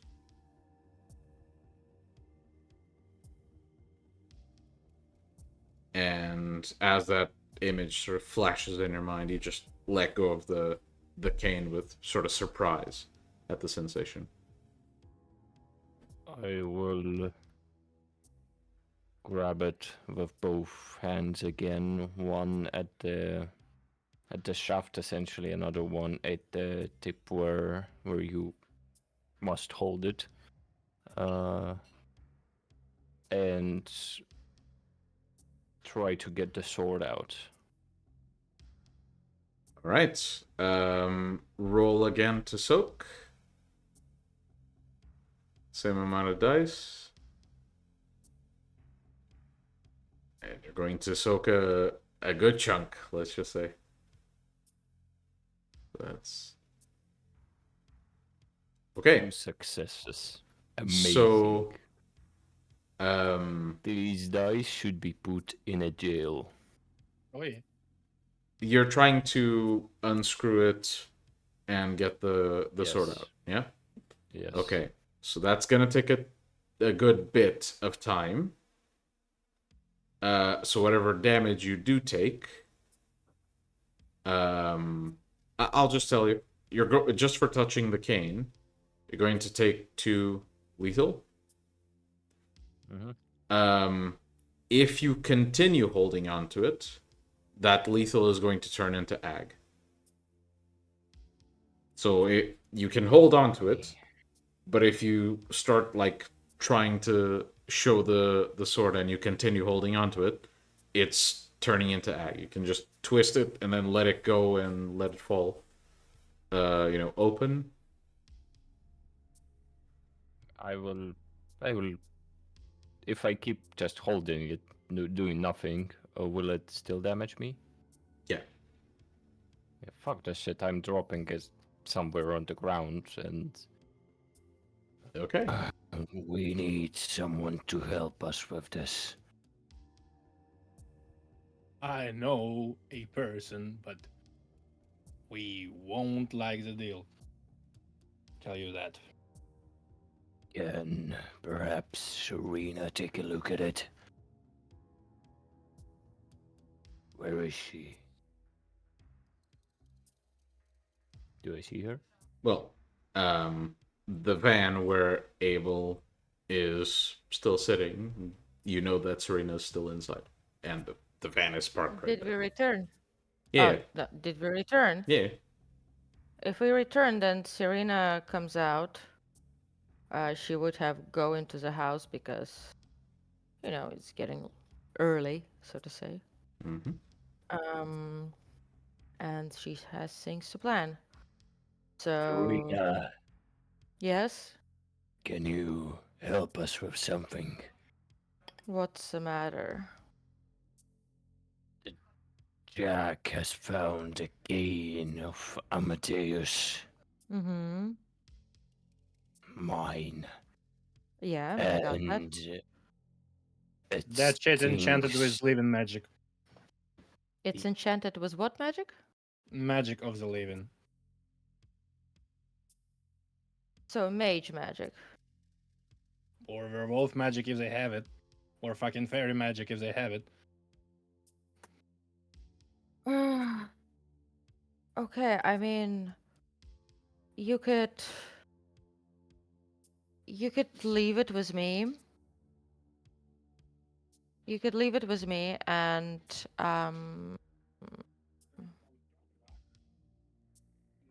so wait, what does the magic do exactly? For all I I know, show burns your my fucking hand palms. off. Yeah, mine are like black as the black hand goes. Yeah, essentially, both of them just do this. And for Jack, his entire palm is like singed black, and on this hand, basically the tips of his fingers and bits of his palm are singed like pitch black. I For see. Larry, Well, you notice that not only is the stone sort of singed black, bits of the stone have started to like peel off. Like it's nasty stuff. Like you've seen burns from Tremere Magic. This is that on crack, like I described. It's whatever that is, but way worse. Does it feel familiar compared to my sword?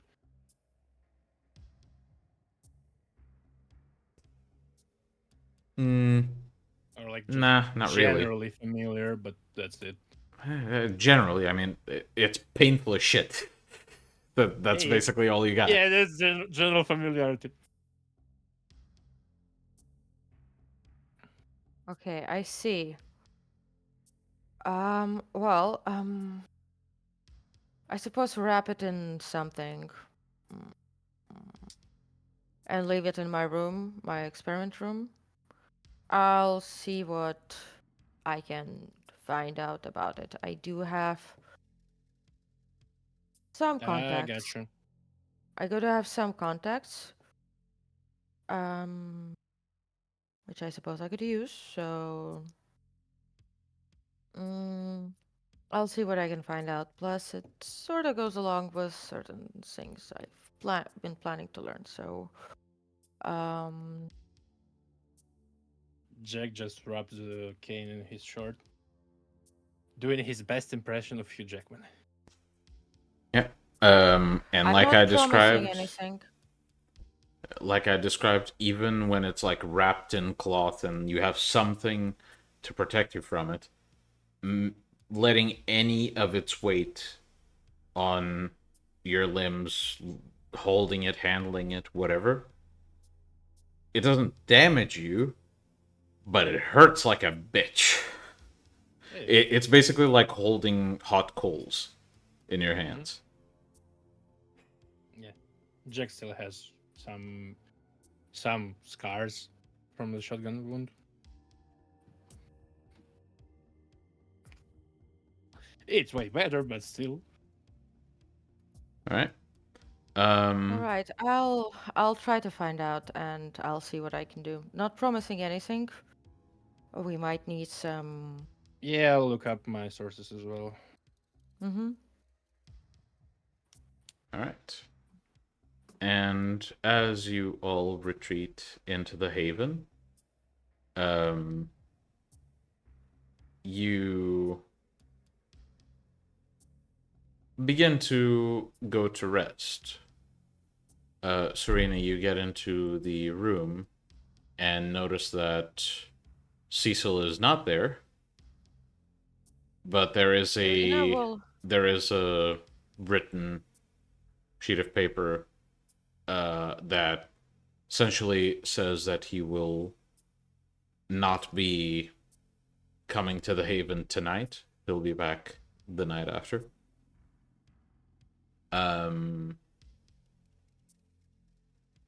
And as you sort of don't have enough time to opt for anything else, you each go to rest in your own corner of the Haven. Some of you specifically outside of the Haven, but nearby. And